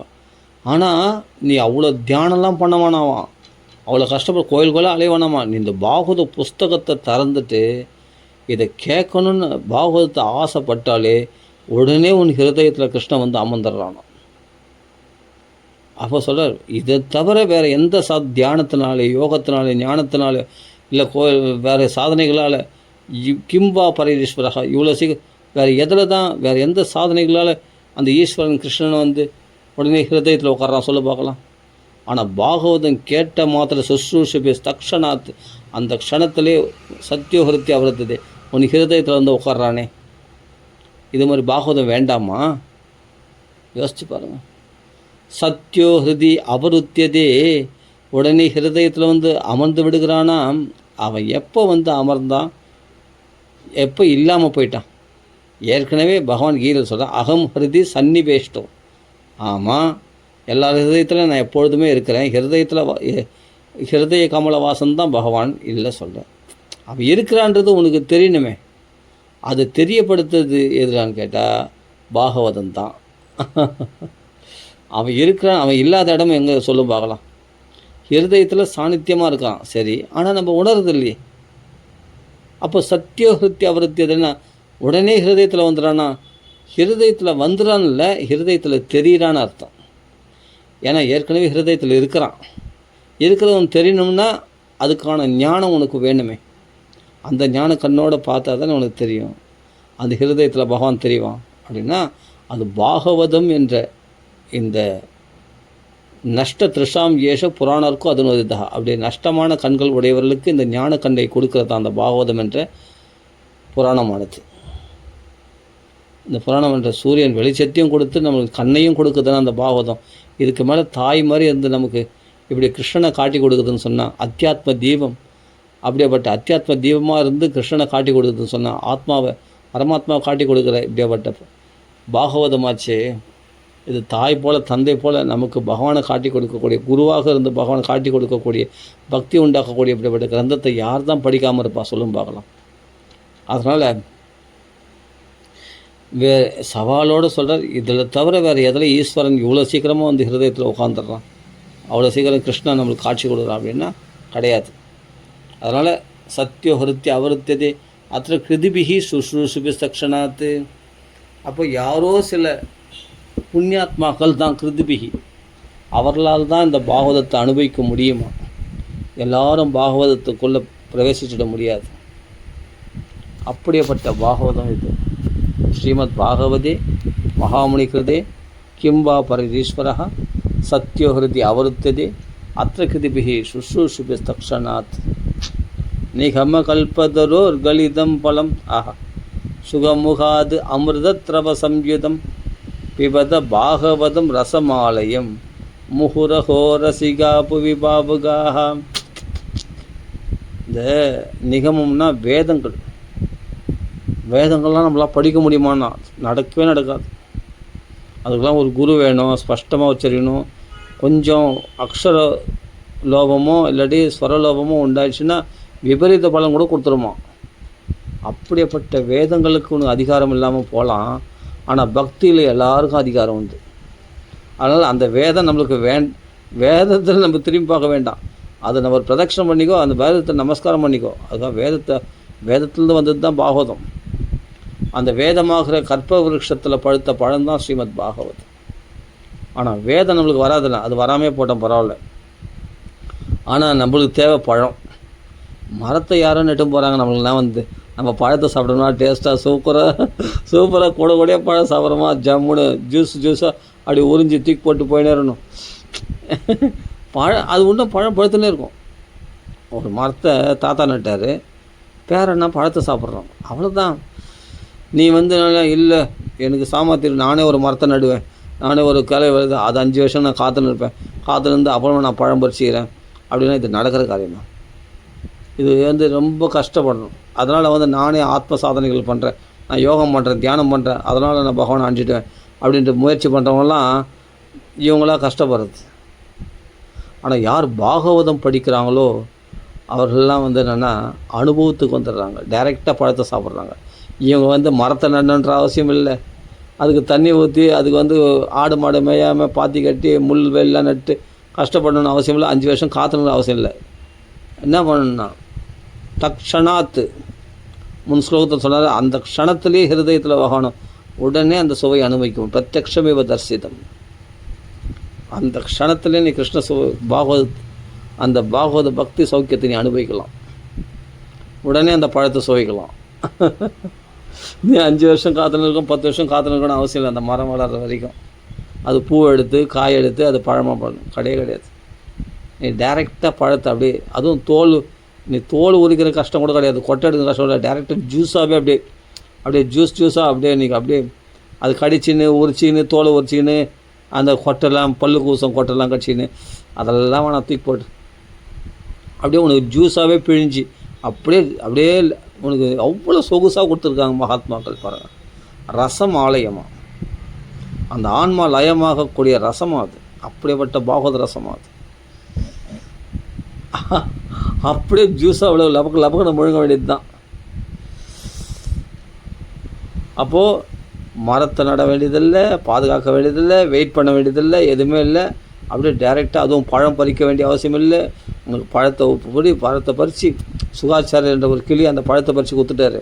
அது தன்னுடைய சுவையோடு, அது கிளி கொத்தின பழம் சுவை அதிகம். அப்படியே பழத்தை கொடுத்துட்டு அதில் தோலை நீக்கி அந்த ஜூஸ் அப்படியே நம்மளுக்கு அப்படியே பிழிஞ்சு அப்படியே எசன்ஸை கொடுத்தா சாப்பிட்றதுக்கு கசக்குதா? டைரெக்டாக ஜூஸ் அப்படியே உறிஞ்சி குடிக்கிறதுக்கு கஷ்டமாக இருக்குதா? இவ்வளோ சொகுசாக எல்லாம் உனக்கு கம்ஃபர்டபுளாக கொண்டு கொடுத்தா பாகவதமா? அப்புறம் கேட்டுக்கலாம். கடவுளே, நீ தியானத்தினால யோகத்தினால எந்த பரம்பொருள் அடைய முடியாது, சுலபமாக பாகவத கதை கேட்கறதுனாலே பரிசுத்து அடைஞ்ச மாதிரி, பரிசுத் சாட்சி முக்தி கதைன்னு சொல்கிற மாதிரி சுலபமாக பகவான் அடைஞ்சிடலாமே. அப்படியே வேதமாக்கிய கற்ப விஷத்தில் பழுத்த பழமாக அந்த பாகவதம். நிகம கல்பதரோர் கலிதம் பலம் சுகமுகாது அமிர்த திரவ சம்யுதம். ஆஹா, சுகர் என்ற கிளியால் கொத்தப்பட்ட அந்த பழம் களை தட்டுப்பட்டு பூமியில் வந்து தான் அந்த குரு சிஷ்ய பரம்பரையாக சுகாச்சார கையிலேருந்து சுகாச்சார வாக்குலேருந்து வந்த அந்த குரு சீட பரம்பரையாக இன்றைக்கி நம்ம கையில் கிடைச்சிருக்கு இந்த பாகவத புஸ்தகம். இது எங்கேருந்து வந்தது? சுகாச்சார உச்சியிலேருந்து அந்த பழத்தை, வேதத்தின் உச்சியிலேருந்து அந்த பழத்தை கிளி கொத்துச்சான். அதுதான் சுகாச்சாரன்ற கிளி. அது என்ன பண்ண, அது கொத்து சாப்பிட்டுட்டு அது கீழே போட்டுச்சு. அது கிளை தட்டுப்பட்டு இப்போ நம்ம கையில் கிடச்சிருக்கு இந்த பாகவதம். அப்படி குருஷீட பரம்பரையாக நம்ம கையில் பாகவதம் கிடச்சிருக்கு. அனுபவிக்க வேண்டாமா? அனுபவிக்க வேண்டாமா? அதையும் என்ன பண்ணாங்க, அப்படிப்பட்ட ஜூஸாக கொடுத்துருக்காங்க. அந்த பழத்தை என்ன பண்ணுறாரு, பிழிஞ்சி அது கீழே குருஷீட பரம்பரையாக வந்தாலும் அது என்ன பண்ண, ஜூஸாகவே அப்படியே பிரவகமாக கொடுத்துட்டார். பழமாக வேலை, அது ஜூஸாக. கலிதம் பழம் சுகமுகாத அமிர்த திரவ சங்கீதம். அது சுகர் வாக்குலேருந்து வந்ததுனால அது அமிர்தமாக, அது திரவமாக நம்மளுக்கு தோல் இல்லாமல் கொட்டை இல்லாத பழமாக அது. அப்படி ஒரு பழமானா இதுதான் பாகவதன்ற பழம். அப்படியே ஜூஸாக அப்படியே சாப்பிட்டு வந்தான். கொட்டை தட்டுப்படும் பழம் சாப்பிடும்போது தான், அந்த கொட்டைலாம் தட்டுப்படாது, கொட்டையே கிடையாது இல்லை, ஃபுல்லாக அப்படியே ஜூஸ். தோல்லாம் இருக்காது, வெறும் ஜூஸ் தான். தித்திப்பாக இருக்கும், சாப்பிட்டே இருக்கலாம். சுவாது பதே அது திணிப்பாக இருக்கும். அப்படியாப்பட்ட வேதங்கள்லாம் நம்மளால் படித்து மண்டையை உடைச்சின்னு கஷ்டப்பட வேணாம். உபநிஷத்துக்கெல்லாம் படித்து ஞான விசாரம் பண்ணி பகவானை தெரிஞ்சுக்கிறேன்லாம் முயற்சி பண்ணாத. உனக்கு அப்படியே லட்டாக கிருஷ்ணனுடைய லீலைகள் அறிஞ்சிருக்கு. அப்படியே அந்த பக்தி ரசத்தில், அந்த பிரேமானத்தில் தெளித்து கிருஷ்ணனை ஈஸியாக தெரிஞ்சிக்கலாம் அப்படின்னு சொல்கிறாரு. அப்படிப்பட்ட வேதத்தில் படுத்து, அதுக்கு தான் வேதத்தை ரட்சித்து வந்தாங்களாம் மகாத்மாக்கள்லாம். பின்னாடி பாகவதன்ற பழம் நம்ம பேரன்லாம் கொடுக்கலாம் அப்படின்றதுக்காக தான் தாத்தாக்கள்லாம் எதுக்காக முள்வெளி போட்டு கஷ்டப்பட்டு மாற்றினாங்கன்னா, பின்னாடி நம்ம சந்ததிகள் அந்த பழத்தை சாப்பிட்றதுக்காக தான். வேதத்தை மகான்கள்லாம் எதுக்கு ரட்சித்து வந்தாங்கன்னா, பின்னாடி பாகவதன்ற பழம் பழுக்கின்றதுனால தான். உலக மக்கள் சேமத்தை அடையிட்டதுக்காக தான். பரந்த மனநோக்கத்தோடு தான் வியாசர், வால்மீகி போன்ற வேதத்தை ரட்சித்து வந்தாங்க ரிஷிகள்லாம், வசிஷ்டர், விஸ்வாமித்திரர் போன்றவங்களாம். அப்போ இப்போ என்னென்னா, வேதத்தில் பார்த்த பாகவதம் கிடச்சிச்சு, இனிமேல் வேதத்தை திரும்ப வேணாம், உனக்கு அவ்வளோ கஷ்டப்பட வேணாம். அதில் இப்போ மறுபடியும் மண்டையை உடைச்சி கஷ்டப்படும், அதுக்கெல்லாம் ஒரு தகுதி வேணும், அதுக்கெல்லாம் அதிகாரிகள் வேணும். பாகவத்துக்கு எந்த அதிகாரிகளும் தேவையில்லை. அப்படியே பழத்தை அப்படியே ஜூஸ் சாப்பிட்றதுக்கு, ஏன்பா பழம்னா கடிக்கிறதுக்கு நல்லா தெம்பு வேணும், இப்போ கரும்பு கடிக்கிறதுக்கு பல்லு வேணும். ஜூஸாக பிழிச்சு கொடுத்துட்டா அப்படியே ஈஸியாக டம்ளர் முடக்கு குடிச்சிடுவேன் தானே, அவள் தான். பீப்பதைன்னா பருகுங்கள், இந்த ஜூஸை பருகுங்கள், அப்படியே குடிக்க வேண்டியது தான் அப்படின்றது. குடியுங்கள் அப்படின்னா என்ன அர்த்தம்னா, கடினமான சாதனைகள் எல்லாம் வெறும் கதை கேட்டால் போதும். தியான யோகம், மூச்சு பிடிச்சி நோக்கிறேன், அஷ்டாங்க யோக பயிற்சி பண்ணுறேன், ஞான விசாரம் பண்ணு அப்படின்ற கஷ்டமான இது இல்லை. தோல் உப்பு கொட்டை எல்லாத்தையும் எடுத்துகிட்டு நீ மரத்தை வளர்க்கணுன்ற அவசியமும் கிடையாது. அப்படியே பாகவத்தை சிரவணம் பண்ணுறதுனாலே, அப்படியே அந்த பருகிறதுனாலேயே உனக்கு அந்த பிரம்மானுபவம் சித்திச்சிடும், ஸ்வானுபவம், அந்த கிருஷ்ணானுபவம் கிடைச்சிடும் அப்படின்னு சொல்கிறாருங்க. நிகம கல்பதரோர் கலிதம் பலம் சுகமுகாது அமிர்த திரவ சம்யுதம் பிபத பாகவதம் ரசம் ஆலயம் முகுரஹோ ரசிகா புவி பாபுகாக. ஆனால் அந்த பாகவதத்தில் கிருஷ்ண பக்தி ரசிகனாக இருக்கும். இந்த ரசித்து முடுக்கு குடிச்சிடக்கூடாது. அது கொஞ்சம் கொஞ்சமாக சிப்பாக அப்படியே, இப்போது ஒரு டேஸ்ட்டு, ஒரு ஜூஸ் இருந்ததுன்னா அந்த ஜூஸை கொஞ்சம் கொஞ்சமாக குடிப்போம், டேஸ்ட் பண்ணி அதுபோல் பதமாக அனுபவிக்கணுமா பாகவதத்தை. அது சிப் பண்ணி சாப்பிட்ணுமா, சுவாது பதே அது மாதிரி என்னென்னா, அது ரசிகனாக இருக்கிறவன் தான் அது டேஸ்ட் பண்ணி கொஞ்சம் சாப்பிட்டு, ஏன்னா அது காலி ஆகிடுமோ அப்படின்ட்டு பார்த்துட்டு என்ன பண்ணால் கொஞ்சம் கொஞ்சமாக குடிப்பான், டேஸ்ட் பண்ணி சாப்பிட்றவன். ஒரு ஜூஸ் இல்லை, ஒரு மாம்பழம் ஜூஸு, மாசா ஏதாவது சாப்பிட்ருப்பீங்க, மாசா ஸ்லைஸு அப்படின்லாம் நிறைய இருக்குது இல்லையா. மாசா ஸ்லைஸு, அப்புறம் ஃப்ரூட்னிக்கு அப்படின்லாம் இருக்குது இல்லையா. மேங்கோலே பல விதமாக இருக்குது ஜூஸு. அதில் என்ன பண்ணோம், கொஞ்சம் கொஞ்சமாக சாப்பிடுவோம், டேஸ்ட் பண்ணி. நம்ம டக்குன்னு குடிக்க முடியுறதுக்கா இவ்வளோ பணத்தை கொடுத்து வாங்க அந்த மாசாவை. கொஞ்சம் கொஞ்சமாக சிப் பண்ணி சாப்பிட்ணும், அப்படி கொஞ்சம் கொஞ்சமாக சப்பி சாப்பிட்ணும். அப்போ தான் அது டேஸ்ட்டு. அப்படி ரசிகனாக இருக்கணும். அப்படி ரசித்து பதமாக ரசித்து இந்த பாகவத்தை அனுபவிக்கணுமா. அப்படி சிப் பண்ணி சாப்பிட்றதுனா பாகவத்தை பதமாக அனுபவிக்கணுமா. பாகவத்தை ஸ்லோவமாக படித்து அனுபவிக்கணுமா. அப்படி சிப் பண்ணி சாப்பிட்ணும். அவன் தான் ரசிகன். ஆஹா இன்னும் அழகான ஸ்லோகங்கள், எப்படி வார்த்தைகள் விளையாடிருக்காப்பர். நைஷ்கர்மியம் அச்சுத பாவவர்ஜிதம் நசோபதே ஞானமலம் நிரஞ்சனம் குதப்புணசஸ்வத் அபத்ரமேஸ்வரே எதப்பியகாரணம் நைஷ்கர்மியம் அச்சுத பாவவர்ஜிதம் நசோபதே ஞானம் அமலம் நிரஞ்சனம் குதப்புணசஸ்வத் அபத்ரமேஸ்வரே நச்சார்பிதம் எதப்பிய காரணம். அப்போது பக்தி இல்லைன்னா சந்நியாசம் கூட சுவைக்காது, சந்நியாசம் கூட வறண்ட வாழ்க்கையாக இருக்கும். பக்தியோடு கூடிய சந்நியாசம் தான் ஆனந்தமாக இருக்கும் இல்லையா? அச்சுத பாவ வர்ஜிதம், அது கிருஷ்ண பக்தின்ற தேன் அப்படி சுவையாக இருக்கும்போது நான் சொல்கிறேன் புரிஞ்சுங்க. அப்படி ரசிகனாக இருந்து ரசித்து பாகவதம் படிக்கிறவங்களுக்கு அப்படி ஆனந்தமாக ஃபுல்லாக 18 ஸ்லோகம் படித்து முடிச்சிடணும் அப்படின்றவங்களுக்கு என்னென்னா சுவைக்க முடியாது. ஒரு ஸ்லோகம் படித்தாலும் அரை ஸ்லோகம் படித்தாலும் அதையே தியானம் பண்ணுறான் பற்றியா, அவன் தான் சிப் பண்ணி சாப்பிட்றான், கொஞ்சம் கொஞ்சமாக சாப்பிட்றான், சப்பி சாப்பிட்றான் அதை ஜூஸு, அவனால் தான் சுவைக்க முடியும். அதெல்லாம் சொல்ல முகுஹு ஒரு தடவை படிச்சுட்டு விட்டுறாத, திருப்பி அந்த ஸ்லோகத்தையே படிச்சுப்பார், உனக்கு அவ்வளோ சுவையாக இருக்கும். முகுஹு ரசிகாக புவி பாவுகாக, அவன்தான் வாழ்க்கையை அனுபவிக்க தெரிஞ்சவனா. புவி பாவுகாக அந்த பாவத்தோடு சுவைக்க தெரிஞ்சவன். பாவம் இல்லாமல் பக்தி இல்லையே, அந்த பாவுகனாக இருக்கணுமா, இந்த கிருஷ்ண பாவத்தோடு அதை அனுபவிக்கணுமா. அப்படிப்பட்ட பாகவதம் ரசமாலையும். ஆலயம்ன்றது என்னென்னா எனக்கு கோயில் ஆலயம் சொல்கிறோம், ஓகே. இங்கே ஆலயம் வரைக்கும் வீட்டு வரைக்கும் வந்துடும். அதாவது என்னென்னா நம்ம ஆன்மா வரைக்கும் ஆலயம். முக்தி அடைகிற வரைக்கும் இந்த பருகு கொண்டுங்கள், முக்தி அடைஞ்ச பிறகும் பருகுங்கள். முக்தி அடைஞ்ச பிறகும் முக்தாத்மாவான சுகாச்சாரியரே பருகியிருக்காரு. அப்படி முக்தாத்மாக்களுக்கு தான் ரொம்ப பிரியமுள்ளது இந்த பாகவதம். அப்போ ஆலயம்னா அந்த ஆன்மா லயமாக மாட்டோம் அப்படின்னா முக்தி அடைகிற வரைக்கும் இந்த பாகவதத்தை பருகி கொண்டிருந்தால் பாகவதத்தினாலே அவனுக்கு மோட்சம் கிடைச்சிடும் அப்படின்னு அர்த்தம், ஒரு அர்த்தம். ஆனால் மோட்சம் கிடைச்சாலும் அவங்க என்ன பண்ணால் மோட்சத்தை விரும்புறது இல்லையா, இந்த பகவானுடைய சேவைகளையே விரும்புகிறோம், அந்த பகவத் கதைகள்லேயே ரமிக்கணும்னு ஆசைப்படுறவங்க தான் ஆன்மலயம். அப்போ முகுஹு அந்த லயமான பிறகு முகுஹு திருப்பி பாகவதம் படிக்கிறாங்க, சுகாச்சாரியர் அனுபவிக்கிற மாதிரி அப்படின்றது இங்கே சொல்கிறார். அவன் தான் வாழ்க்கையை சுவையாக அனுபவிக்க தெரிஞ்சவன், வாழ்க்கையில் வாழ தெரிஞ்ச. புவி பாவுகாக, இந்த பூமியில் வையத்து வாழ்வீர்கள், வாழ்க்கையை அனுபவிக்க தெரிஞ்சவன். மற்றவங்களாம் வாழ்க்கையை நரகமாக்கி கொண்டு இருக்கிறார்கள்.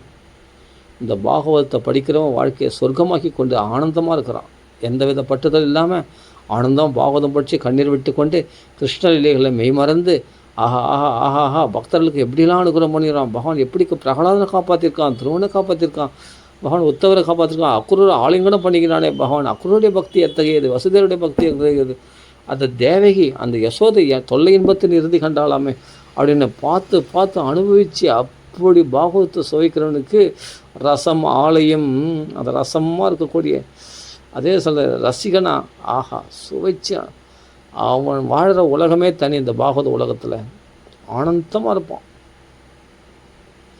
அப்படியேப்பட்ட இந்த வேதத்தில் பழுத்த பழம்.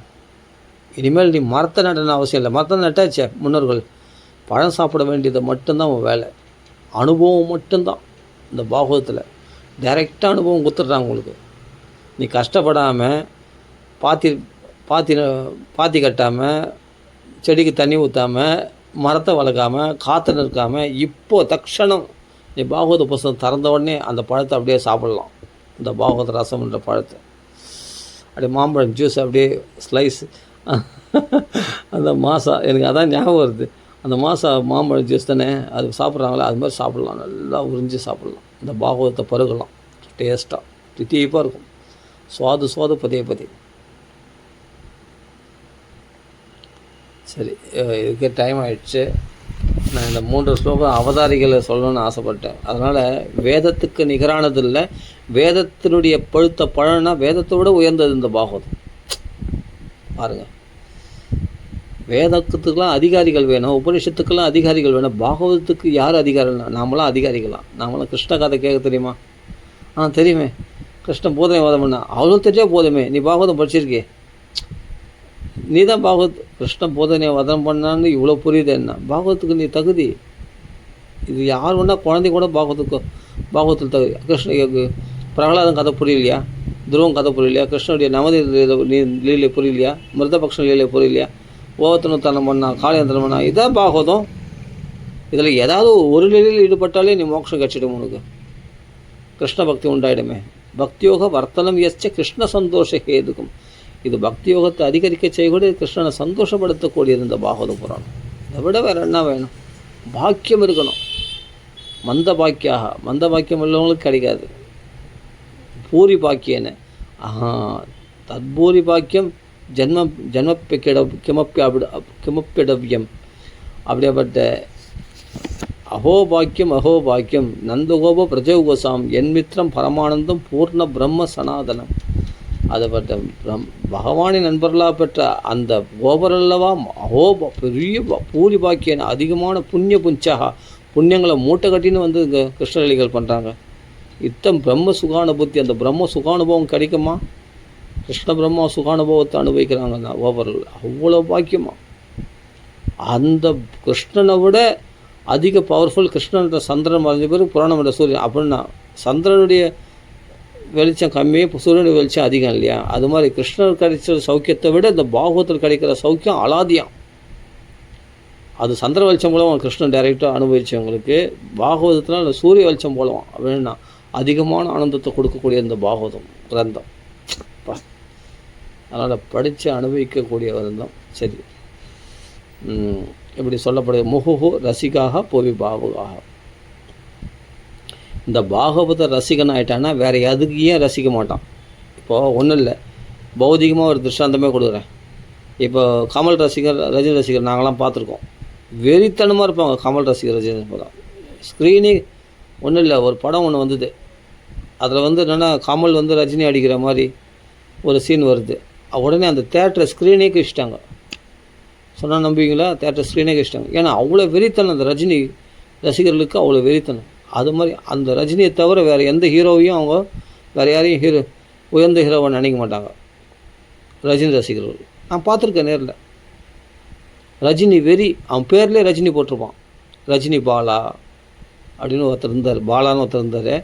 அவர் பேர் பாலான்னு ஒருத்தர், அவருக்கு கவர்மெண்ட்டில் வேலை செஞ்சார்.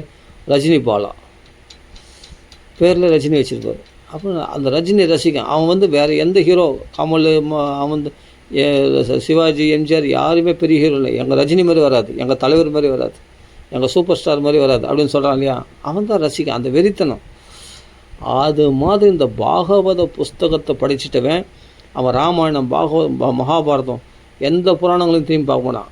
அந்த ரசிகனுடைய வெறி எப்படி இருக்குன்றது நம்ம பௌதிக திருஷ்டாந்த இருந்தாலும் நம்மளுக்கு ஈஸியாக புரிகிற மாதிரி சொல்லிட்டேன். என்னென்னா ரஜினி ரசிகன் எப்படின்னா வேறு எந்த ஹீரோவையும் தன்னுடைய தலைவராக ஏற்றுக்க மாட்டானோ, அது மாதிரி கிருஷ்ணனை ஹீரோவாக நினச்சவன், இந்த பாகவதத்தை படித்தவன் வேறு எந்த புராணத்தையும் திரும்பி பார்க்க மாட்டான்.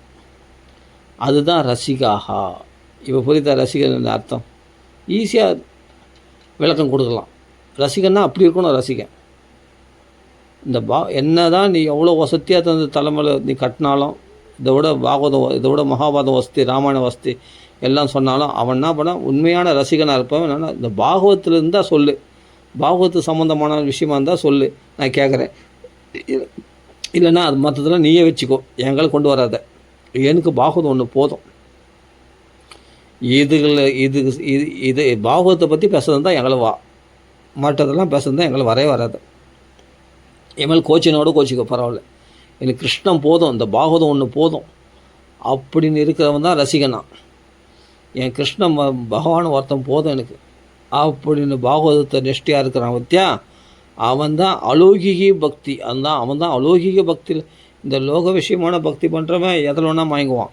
அலௌகிக பக்தியில் இருக்கான அந்தளவுக்கு ஆழ்ந்து போயிட்டான், நிஷ்டை ஆகிட்டான். நித்தியம் பாகவத சேவையா. அவன் பாகவதத்தை விட்டு கொடுக்கவே மாட்டான் எந்த சூழ்நிலையிலையும். பாகவதத்தை தான் பொழுந்து பேசுவான். பாகவதம் பகவானாக நினச்சி பார்ப்பான். அவனுடைய பக்தி நிஷ்டைக்கு பகவான் வந்தே ஆகணும், பகவான் பதில் சொல்லி ஆகணும்.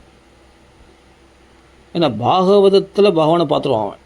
அவன் கோயிலில் போய் பகவானை பார்க்க மாட்டான், தீர்த்த யாத்திரை போய் பகவானை பார்க்க மாட்டான், அவன் தவம் பண்ணி யோகம் பண்ணிலாம் பகவானை பார்க்க மாட்டான். இந்த பாகவத புஸ்தகத்திலே பகவானை பார்த்துருவான். பிரத்யக்ஷா வர்த்ததே ஹரி.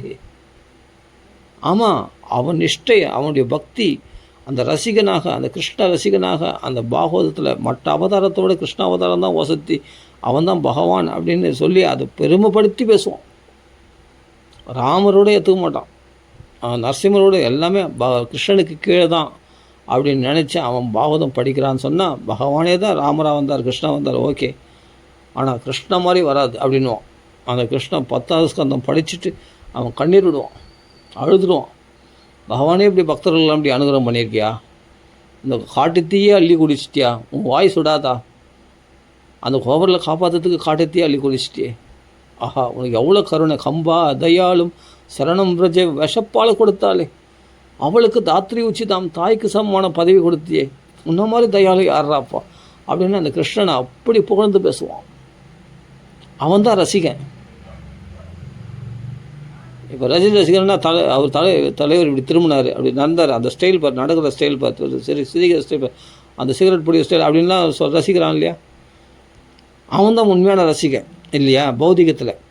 அது பாகவதத்தில் தர்மத்தில் பார்த்தா கிருஷ்ண பக்தன் கிருஷ்ணனுடைய ஒவ்வொரு ஆக்டிவிட்டியும், அவன் நடந்தால் அழகு, லலித கதி விலாச வல்கஹாச பிரணய நிரீக்ஷண கல்பிதோரமானாக கதமனு கிருத கதத்திய உண்மதாந்தகா பிரகதி மகன்களை எஸ்ய கோபவத்பகா. அந்த ரசிகர்களாக இருக்கக்கூடிய அந்த கோபிகளை பார்த்து கற்றுப்பாயவன் இந்த பாகவதம் படிக்கிறவன். கிருஷ்ணனை மாதிரியே நடப்பாங்களாம் அந்த கோபிகள்லாம், கிருஷ்ணன் மாதிரி நடப்பாங்களாம் அவங்களாம், அந்த பெண்கள்லாம் நடப்பாங்களாம். அதே சமயம் அவன் கிருஷ்ணன் மாதிரியே சிரிப்பாங்களாம், கிருஷ்ணனை மாதிரியே நடப்பாங்களாம், கிருஷ்ணனை மாதிரியே அந்த பெண்கள்.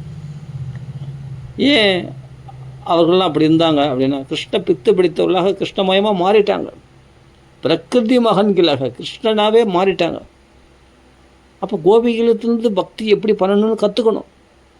அந்த கிருஷ்ணனுடைய அனுகரணம், அந்த பகவானுடைய லீலைகளை அனுகரணம் பண்ணாங்க. கோவர்த்தன உத்தாரணம் பண்ணான். இப்போ பக்தர் என்ன பண்ணுவான், இது மாதிரி பக்தரெல்லாம் பில்வமங்கலம் தாங்குறார் போன்ற பெரிய மகாத்மாக்கள்லாம் அப்படியே கோவர்த்தன உத்தாரணம் பண்ணுற மாதிரி அப்படியே ரொம்ப நாள் அப்படியே நிற்பாங்க. கையில் அந்த சுண்ட விரலில் மட்டும் கையை மூடிண்டு சுண்ட விரலில் மட்டும் தூக்கி வச்சுட்டு மலையை தூக்கி இருக்கிற மாதிரி நிற்பாங்க. அந்த கிருஷ்ண பாவத்தில் தன்மயதையா, அந்த கிருஷ்ண பக்தியில் தன்மயமாக போய் தானே சுகாச்சாரியர் சொன்னார். அப்படி தன்மயமாகி அந்த கிருஷ்ண லீலைகளில் ஈடுபடுவாங்க. அவர்கள் தான் சிறந்த பாகவதர்கள். அப்போ இந்த பாகவத்துக்குள்ளே பகவானை பார்த்துருவாங்க அவங்க. திருஷ்ட ஏவாத்மனி ஈஸ்வரே, ஹிருதயத்துக்குள்ளே அந்த பகவான் தெரிய ஆரம்பிச்சிடுவான். இந்த பாகவதம் பட்சினே வந்தா பித்தியதே ஹிருதய கிரந்தி சித்தியந்தே சர்வசம்சயா ஸ்ரீயந்தே சாஸ்ய கர்மாணி திருஷ்ட ஏவாத்மனி ஈஸ்வரே. இந்த மாற்றத்தை கொடுக்குமா அந்த பாகவதம். அப்படி ஹிருதயத்தில் உள்ள படிமொழிச்சுக்கள்லாம் நீக்கப்படுமா, சந்தேகம்லாம் விலகிடுமா, நம்ம கர்ம வினைகள்லாம் எரிச்சு சாம்பலாகிடுமா, தொடச்சித்துருமா நம்ம கர்ம வினைகள்லாம்.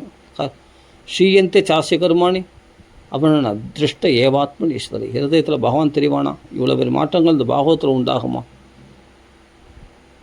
எவ்வளோ விஷயங்கள் சொல்லியிருக்கு இந்த பாகவத்தினுடைய பெருமை, சொல்லி மாளாது. அப்போ ரசிகன்னா ஒரு நம்ம வெறித்தனமாக ஒரு ரசிகன் எப்படி இருக்கான்னு அது புரிஞ்சிக்கும். அது மாதிரி இந்த பாகவதத்தில் ரசிகன்னா அந்த கிருஷ்ணனை விட்டு கொடுக்கவே மாட்டான். அந்த கிருஷ்ண பக்தி அப்படி பேசுவான். யாருன்னா கிடைச்சிட்டா போதும் அந்த கிருஷ்ணனை பற்றி அப்படி புலம்பி தள்ளுவான். திருப்பி திருப்பி பேசுவான், திருப்பி திருப்பி பேசினாலும் இனிக்கும். முகுஹு ரசிகாக, முகுஹுன்னா அடிக்கடி அடிக்கடி அடிக்கடி பேசினா கூட அது சலிக்காது. புரிஞ்சுங்க. ரசமாலையும் அஹோ அஹோ ஆச்சரியமாக சொல்கிறா பாருங்க. ரசிகாக புவி பாவுகாக. அவன் என்ன பண்ணுவான்னா திருப்பி திருப்பி பேசினா கூட அவனுக்கு சலிக்காது, இன்னும் சுவையாக இருக்கும். முகுகுன்னா அடிக்கடி அடிக்கடி அடிக்கடி அந்த பாகவதத்தை கிருஷ்ண கதைகளை திருப்பி திருப்பி சொன்னதே சொல்லுவான். அதோ கதை விட்டால் இந்த கதை விட்டால் இவ்வளோ விஷயங்கள் இருக்குன்னு சொல்லி மாடாது. அதெல்லாம் அவனுக்கு அவ்வளோ தெம்பு இருக்குது, அவ்வளோ சௌக்கியம் இருக்குது. அதை அனுபவிச்சனுக்கு அந்த ரசிகனுக்கு தான் தெரியும். அந்த பாகவதனாகிய ரசிகன், அந்த பக்தி ரசிகன் இருக்கிற அவனுக்கு தான் தெரியும் அது எப்படி சுவைக்கணும்னு. அதை அனுபவிச்சு அதில் தான் மீண்டு வரவே முடியாது. அந்த பாகவத்தை விட்டு வெளியே வர முடியாது. அப்படி இருப்பான். இதுதான் பாகவத நிஷ்டை. அப்படி அனுபவிக்கணும் பாகவதத்தை. அதனால் இனிமேல் வேதங்களாவது உபநிஷத்துக்களாவது எல்லாம் தூக்கி ஓரங்கட்டு எல்லாத்துக்கும் ஒரு நமஸ்காரம் பண்ணிட்டு போய்ட்டு அதுதான் அது ஒரு மரியாதை கொடுக்கணும். அது ஏன்னா அதில் தான் வந்தது பாகவதம். அந்த மரத்துக்கு ஒரு நமஸ்காரம் பிரதட்சணம்லாம் பண்ணிட்டு போய்டு. ஆனால் அதுக்கப்புறம் திரும்பி பார்க்காத. நீ ஃபுல்லாக பாகவதத்தில் நிஷ்டையாக இருந்தால் ரசமாக பாகவதம் பழம் கடிச்ச பிறகு இனிமேல் மரத்தை திரும்பி பார்க்காது. அதான் பழம் கடிச்சிச்சு, உங்கள் கைக்கு பழம் கடிச்சிச்சுன்னா இனிமேல்ட்டு பழத்தை சுவைக்கிறதுப்பார். ராமகிருஷ்ண பரமஹம்சர் சொல்லுவார், யாராவது எந்த யோகம் தான் பண்ணின்னு போட்டோம், எனக்கு கிருஷ்ணானுபவம் சித்திச்சிது, இதுவே போதுமானது அப்படின்னு ராமகிருஷ்ண பரமஹம்சர். ஆமாம், கிருஷ்ணானுபவம் சித்திச்சதுன்னா அதுதான் அனுபவம் தான் முக்கியம். இன்னும் சாதனைகளை செய்துன்னு இருந்தால் என்றைக்கு நீ அனுபவத்தை பெற போகிற? அனுபவமே கட்சிட்ட பிறகு நீ சாதனை செய்கிறேன்னா உன்னை விட முட்டாள் வேறு யார்? போகாத ஊருக்கு போகிற பாதை. நான் மூச்சை பிடிச்சின்னு உட்காறேன், யமன் யமலை கடைப்பிடிக்கிறேன்னா யமாதிபர் யோக பதகி காமலோப ஹதாமுகு. மறுபடியும் யமனியமல் கடைப்பிடிக்கிறேன்னு சொன்னால் விளையாட ஆரம்பிச்சிடுவான் பகவான். உடனே மாயை விளையாட ஆரம்பிச்சிடும். உனக்குள்ளே காமங்களை அதிகமாக உண்டு பண்ணும், கோபங்களை, பணத்துள்ள பேராசைகளை அதிகமாக உண்டு பண்ணும். உன் மனசு தான் ரொம்ப கெடும். மனசுக்குள்ளே ஹதா முகுகு, அடிக்கடி கெடுக்கப்பட்ட புத்தியுடையவர்களாக இருப்பார்கள். ஏது ஆதுர சித்தானம் காமலோப ஹதா முகுகு. அந்த காம லோபங்களால் கெடுக்கப்பட்ட சித்தமுடையவர்கள் திருப்பி திருப்பி கஷ்டப்படுவாங்க. இந்த மனசை பரிசுத்தப்படுத்தக்கூடியது இந்த கிருஷ்ண பக்தியை தவிர வேறு எதுவும் கிடையாது. மனசுத்தி நான் வித்தியதே, இந்த பாகவத்தை தவிர வேறு எதுவும் கிடையாது. நான் மறுபடியும் யோகம் பண்ணுறேன், தியானம் பண்ணுறேன்னு சொன்னால் உன்னோட முட்டாள் வேறு யாரும் இல்லை. அதான் சொல்ல முடியும், வேறு என்ன சொல்ல முடியும்? ஸ்ரீ அண்ணா சொல்கிறார். அதனால் கையில் பலன் கிடைச்சிச்சுன்னா அது லட்டு அப்படியே கிடைச்சதுன்னு அனுபவிக்கிறத விட்டுட்டு இதுக்கு மேலே ஒரு உபாயம் இருக்குது, இதுக்கு மேலே ஒரு புராணம் இருக்குது, இல்லாட்டி இதுக்கு மேலே ஒரு சாஸ்திரம் இருக்குது, இல்லாட்டி இதுக்கு மேலே ஒரு சாதனை இருக்குது அப்படின்னு சொல்லிட்டு நீ போகிறேன்னா உனக்கு என்னன்னு சொல்கிறது? உன்னை கையில் வெண்ணெயை வச்சுன்னு நெய் காலையில் கதை. அதனால் கிடைச்ச இந்த பாகவதத்தை எப்படி அனுபவிக்கணும்னா மகான்கள் எப்படி அனுபவிச்சிருக்காங்களோ அவங்கள பார். அப்போ உனக்கு அனுபவம் தன்னாலே வந்துடும். அந்த மகான்களை பார்த்தாவே வந்துடும். எப்படி இந்த பாகவத்தை எப்படி அனுபவிச்சிருக்காங்க, சுகாச்சாரியர் எப்படி அனுபவிச்சிருந்தா சனை படன்னு அப்படியே செப்பு கொட்டிட்டு இருந்தாராம். எப்போத்தாலும் பகவான் நாமத்தை ஜபிச்சு இல்லையா, பாகவதமே ஜபமாக வச்சுருந்தாராம். அப்படி அந்த 18 ஸ்லோகம் மனப்பாடம் அவருக்கு. அப்படியே அத்துப்படி இந்த ஸ்லோகங்களையே எப்போவும் ஜபிச்சுட்டே இருப்பாராம், எப்போ முணுமுணுத்துட்டு இருப்பாராம். அப்படி மகான்கள் பாகவத்தை அனுபவிச்சிருக்காங்க. ஆளுங்குடி பெரியவா இரவு நைட்டில் கூட இந்த பாகவத புஸ்தகத்தை மாரில் அணைச்சுட்டே தூங்குவாராம். அப்படின்னா அந்த பாகவத பித்து இவ்வளோ சனகாதி முனிவர்கள் எப்படி படிச்சிருக்காங்க பாருங்கள். லீலாமிருத அந்த கிருஷ்ண லீலைகளை அந்த அமிர்தத்தில் ரச உண்மத்தாக கதா மாத்திரைக்கு அப்போ 24 hours கிருஷ்ண கதைகளை பேசி தங்களை வாழ்நாளை கழிச்சிருக்காங்க சனகாதி முனிவர்கள்னால். அப்படிப்பட்ட அவர்களிடத்தில் நம்ம என்ன கேட்குறோன்னா, பிரேம பிரகாச ஹிருதையே சரணம் கதோஸ்மி, அந்த பிரேம பிரகாச ஹிருதையும் எங்களுக்கு கொடுங்களே அப்படின்னு நாரதர் பிரார்த்தனை பண்ணுறாரு இல்லையா. சனகாதி முனிவர்கள் உங்களுக்குள்ளே இருக்க அந்த பிரேமை எங்களுக்கு இல்லையே அப்படி நாரதருக்காக இல்லை, நமக்கு எப்படி சனகாதி முனிவர்கள் எப்படி பிரார்த்தனை பண்ணுன்றதை நம்மளுக்கு சொல்லிக் கொடுக்குறாரு நாரதர். அப்போ சனகாதி முனிவர்கள் பிரார்த்தனை பண்ணிக்கணும், இது போல் எங்களுக்குள்ளே அந்த பிரேமை பிரகாசிக்கணும். இந்த கிருஷ்ண பிரேமன்ற பிரேமை எங்களுக்குள்ளே பிரகாசிக்கும்படி அனுகிரகம் செய்யுங்களேன், அதுக்காக உங்களை சரணம் அடைகின்றோம் அப்படின்னு பிரார்த்திக்கணுமா. பிரேம பிரகாச ஹிருதையே சரணம் கதோஸ்மி. பாப்பா பாப்பா சரணம் அடைகின்றோம் சனகாதி முனிவர்களே, உங்களுக்குள்ளே இருக்கிற அந்த பக்தி எங்களுக்கு அப்படியே டிரான்ஸ்ஃபர் பண்ணுங்களேன். கட்சிச்சுன்னா அருமையாச்சுப்பா. அந்த பக்தியில் தலைக்கலாமே, பசிதாகத்தை மறந்துடலாமே. தேக கேகாத்ம விஸ்மிருதி, இந்த உலகத்தை மறந்துடலாம், வீட்டை மறந்துடலாம், அந்த உடம்பை மறந்துடலாம். உடம்புல நோய்களாக தான் நொடியாது, இருக்கிறத காணாமல் போயிடும். இந்த உடம்பை உதாசனப்படுத்துவேன் நீ. இந்த நோய்களுடைய வெளிகளால் பாதிக்கப்பட மாட்டேன், நோய்களுடைய வெளிகளால் பாதிக்கப்பட மாட்டேன். இந்த உடம்பே தனியாக கடக்கும், நீ பாட்டுக்கு ஆனந்தமாக இருப்ப பாகவத கிருஷ்ண பக்தியில். அந்த நிலைக்கு அந்த ஆத்மா வேற உடல் வேறன்ற தனியாக பிரிஞ்சிடும் பார்த்தனாலே. அந்த தேக கேகாத்ம விஸ்மிருதி, விஸ்மிருதினா அதை ஸ்மிருதினா நினைக்கிறது, விஸ்மிருதினா மறந்துடுறது. குடும்பத்தை தேகத்தையே மறந்துடுவேன் நீ ஆத்மஸ்வரூபத்தில் நிலைச்சி நிற்ப அப்படின்னு அர்த்தம். அந்த ஆத்ம நிலையிலிருந்து இந்த பாகவத்தை அனுபவிப்புன்னு அர்த்தம். அந்த நிலைக்கு இது உயர்த்திடுமா அந்த பாகவதம். அவ்வளோ விசேஷம் இந்த பாகவதம். சனகாதி முனிவர்களாம் அப்படி தான் வாழ்ந்தான். சதா வைகுண்ட நிலை, வைகுண்டவாசிகளை அப்படின்னா நான் வைகுண்டவாசிகளை நான் ஆத்மனிஷ்டையிலிருந்து இந்த பாகவத்தில் அப்படி ஆத்மனிஷ்டையில் இந்த பாகவத்தை அனுபவிச்சிருக்காங்க. தேக நிலையிலே இல்லை அவங்க. நாரதரும் அதான் ஸ்ரீகிருஷ்ண தாசானம் அக்ரணி யோக பாஸ்கரா, கிருஷ்ண பக்தர்களுக்குள் முதன்மையானவராக. அப்படிப்பட்ட யோக சூரியனாக பிரகாசிக்கூடிய, பக்தி யோகத்தினுடைய சூரியனாக பிரகாசிக்கூடிய ஒரு நாரதர். அப்படி எப்பொழுதும் வேணும் நாராயண நாமத்தை சொல்லிட்டு ஹிருதயத்தில் கிருஷ்ணலீலைகளை ஸ்மரிச்சுட்டு அதுலேயே தலைக்கக்கூடியவர் நாரதர். அவரை விட கிருஷ்ண பக்தர் முதன்மையான வேறு யார் சொல்ல முடியும், சொல்ல போகலாம் அப்படி இருந்தவர். அதனால் இப்படிப்பட்ட பாகவதம் பித்து பிடித்தவர்களாகிய சனகாதி முனிவர்கள், நாரதர், இவங்களெல்லாம் கேட்டாவே நம்மளுக்கு அந்த பிரேம பிரகாச இதை குத்துருவாங்க. நம்ம ஏன் வேறு எங்கேயும் அலையணும்? இதுலேயே இருக்காங்களே நம்மளுக்கு தரத்துக்கு மகாத்மாக்கள் தான், எக்கச்சக்கமாக மகாத்மாக்கள் இருக்காங்களே. அந்த பக்தியை, அந்த லலித கதி விலாச பகவானை மாதிரி செய்கள் செய்த அந்த கோபிகளுடைய பக்தி பாரு. ஆஹா, இப்படி தான் பக்தி பண்ணமா, இப்படி தான் பக்தி பண்ணமா. இந்த பக்தி பண்ண திறனை கோபிகளை பார்த்து கற்றுக்கோ, பீஷ்மரை பார்த்து கற்றுக்கோ, பரிசுத்தை பார்த்து கற்றுக்கோ, அர்ஜுனனை பார்த்து கற்றுக்கோ. எப்படி பக்தி பண்ணியிருக்காங்க, பக்தி பண்ணவா தெரியல. இது எத்தனை விதமான பக்தர்கள் இருக்காங்களோ அவங்க பல விதமாக கோப்பியா காமாத்து பயாத் கம்சா துவேஷா சைத்தியாதி ஒன்றுபா சம்பந்தாத் கிருஷ்ணயா ஸ்னேகா தூயம் பக்தியா வயம் விபோ அப்படின்னு சொல்லியிருக்கு இல்லையா. அப்படி பலவிதமான மார்க்கங்கள் பகவானத்தில் பக்தி செலுத்துறதுக்கு.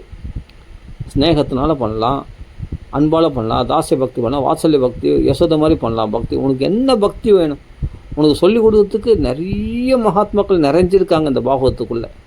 ஏதாவது ஒரு ஃபாலோ பண்ணிட்டு நீ கரையேறிடு. அப்படி கொட்டியிருக்கு இந்த பக்தி விஷயங்கள் பாகவதத்தில். பதமாக அனுபவிக்கலாம். டைம் ஆகிட்டே இருக்குது, நானும் பாட்டு பேசிகிட்டே இருக்கேன். என்னால் இதில் போயிட்டேன்னா வெளியே வர முடியல என்னால். சரி, இதோட பூர்த்தி பண்ணி 1.5 மணி நேரம் ஆகிடுச்சு. போதும். ராம ராம ராம ராம ராம. சரி, ஸ்ரீமத் பாகவத பகவானுக்கு ஜெய், ஆஞ்சநேய சுவாமிக்கு ஜெய். அப்படிப்பட்ட ரசம் நிறைஞ்சது இந்த பாகவதம். ரசிகனாக இருக்கணும், அதுதான் வெறித்தனமான ரசிகனாக இருக்கணும் பாகவதத்தில். அதனால் நம்ம எந்த பக்தி வேணால் கடைப்பிடிக்கலாம். அவ்வளோ பக்தர்கள் நிறைஞ்சிருக்காங்க. நம்ம அவங்கள இப்போது நமக்கு அந்தந்த பக்தியோடு கடைப்பிடிக்க வேணாம். நம்ம கோபிகை மாதிரி ஆகணும், நம்ம அப்துல் மாதிரி ஆகணும். இப்படி பக்தி பண்ணியிருக்காங்களே, இதெல்லாம் நம்ம ரசிக்கிறதே ஒரு பக்தி. அந்த கதைகளை சிரவணம் பண்ணிட்டு வந்தாவே சிரவணம் சர்வதர்மி அப்படின்னு சொல்லும்போது ஒன்றும் இல்லை. இத்தனை விதமான பக்திகள் பண்ணியிருக்காங்களேன்னு அதை பார்த்துட்டு வந்தாவே அது ஒரு பக்தி தான். அதுவே ஒரு பக்தி தான். பாகவதம் படிக்கிறதே ஒரு பக்தி தான். அதை நிஷ்டையாக இருக்கும், கண்ணில் கலங்கிடும், ஆனந்தமாக இருக்கும், சுவையாக இருக்கும். நான் என்ன சொல்கிறேன்னா, மொத்தத்தையும் படித்து ரொம்ப புரியாத விஷயம்லாம் படித்து மண்டையை உடச்சக்கூடாது. புரிஞ்ச விஷயத்தில் அனுபவிக்க தெரிஞ்சுக்கணும்.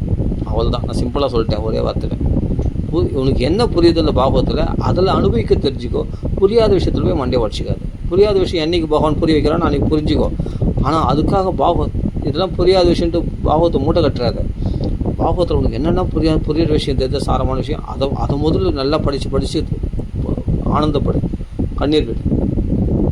புரியாத விஷயம் பகவான் தன்னாலே புரிய வைப்போம். இவ்வளோ தான். பாகவதம் அனுபவிக்க தெரிஞ்சால் நீ எப்படியும் அனுபவிக்க முடியும். அனுபவிக்க தெரியாதவன் தான் இதெல்லாம் புரியாத விஷயம் அப்படின்ட்டு ஓரம் கட்டி வச்சுருக்கான். அனுபவிக்கிறோம். லட்டாக இருக்கிற ஒரு ஸ்லோகம் ஆனந்தமாக அனுபவிக்கிறது. எனக்குலாம் அப்படி தான் புரிய ஆரம்பிச்சது. சில விஷயந்தான் ஆரம்பத்தில் தெரியும். படிக்க பண்ண நிறைய விஷயம் தெரிஞ்சிருச்சு. நிறைய விஷயம் தெரிய வச்சான் பகவான் அவன் கொடுக்குற ஞானத்தினால. இப்போ ஆனந்தமாக இருக்குது. எந்த கட்டத்தை படித்தாலும் துருவ சேர்த்த பார்த்தா ஆனந்தமாக இருக்குது, அஷ்டமோதர் சேர்த்த படித்தா ஆனந்தமாக இருக்குது, ராசலையிலே படித்தாலும் ஆனந்தமாக இருக்குது, மிருதபக்ஷலையில் படித்தாலும் ஆனந்தமாக. ஏன்னா எல்லாம் ஓரளவுக்கு புரியுது. இப்போ ஏன்னா நம்ம நிறைய கதை கேட்டிருக்கோம். பாகவதம் அது மட்டும் இல்லாமல் பகவான் புரிய வச்சுருக்கானே. பகவான் அந்த ஸ்லோகங்களை கதை கேட்டிருக்கோம். சரி, ஸ்லோகங்கள் இந்த ஸ்லோகத்துக்கு இந்த அர்த்தம் தான் எப்படி புரியணும்? அது பகவான் கொடுக்குற ஞானம். இந்த ஸ்லோகத்துக்கு இந்த அர்த்தம் தான் எப்படி தெரியணும்? பகவான் கொடுக்குற ஞானம். இப்போ அந்த ஸ்லோகம் படிக்கும் போதே புரியுது. இதுதான் பகவானுடைய அருள், பக்தி. அந்த பக்தினால் ஞானம் உண்டாயிடும், ஞானத்தினால மோட்சமே உண்டாயிடும். ராம் ராம் ராம். ஆனால் அது கூட மோட்சத்தை கூட விரும்ப மாட்டாங்க. பக்தி சேவை, பகவான் மீண்டும் பாகவதம் படிக்கிற பாக்கியமே கொடுக்கணும் ஒவ்வொரு பிறவிலையும் அப்படின்ற ஒரு வார்த்தை தான் பக்தர்கள் வேண்டுவார். அதுதான் அடியேன்னு வேண்டேன். திருப்பி அந்த பக்தி நிஷ்டையிலேயே அந்த பாகவத ரசத்திலேயே முழிக்கிறது. இதில் கிடைக்கிற சௌக்கியம் பகவத் சாட்சாத்காரத்தில் கூட கிடைக்காது, பிரம்மானந்தத்தில் கூட கிடைக்காது, பிரம்மலோக சௌக்கியத்தில் கூட கிடைக்காதான். இந்த கதை கேட்குற ஒரு சுவை, இந்த கதை படிக்கிற ஒரு சுவை. ராம ராம ஸ்ரீமத் பாகவத பகவானுக்கு ஜெய். ஆனந்த் ராதாகிருஷ்ண பகவானுக்கு ஜெய். ராம ராம ராம ராம ராம. ஆஞ்சநேய சுவாமிக்கு ஜெய். ராம ராம ராம ராம ராம ராம ராம. श्रीमद् भागवत भगवान की जय. राम राम. आंजनेय स्वामी की जय. राम राम राम राम राम. सकल साधु मंडली की जय. राम राम.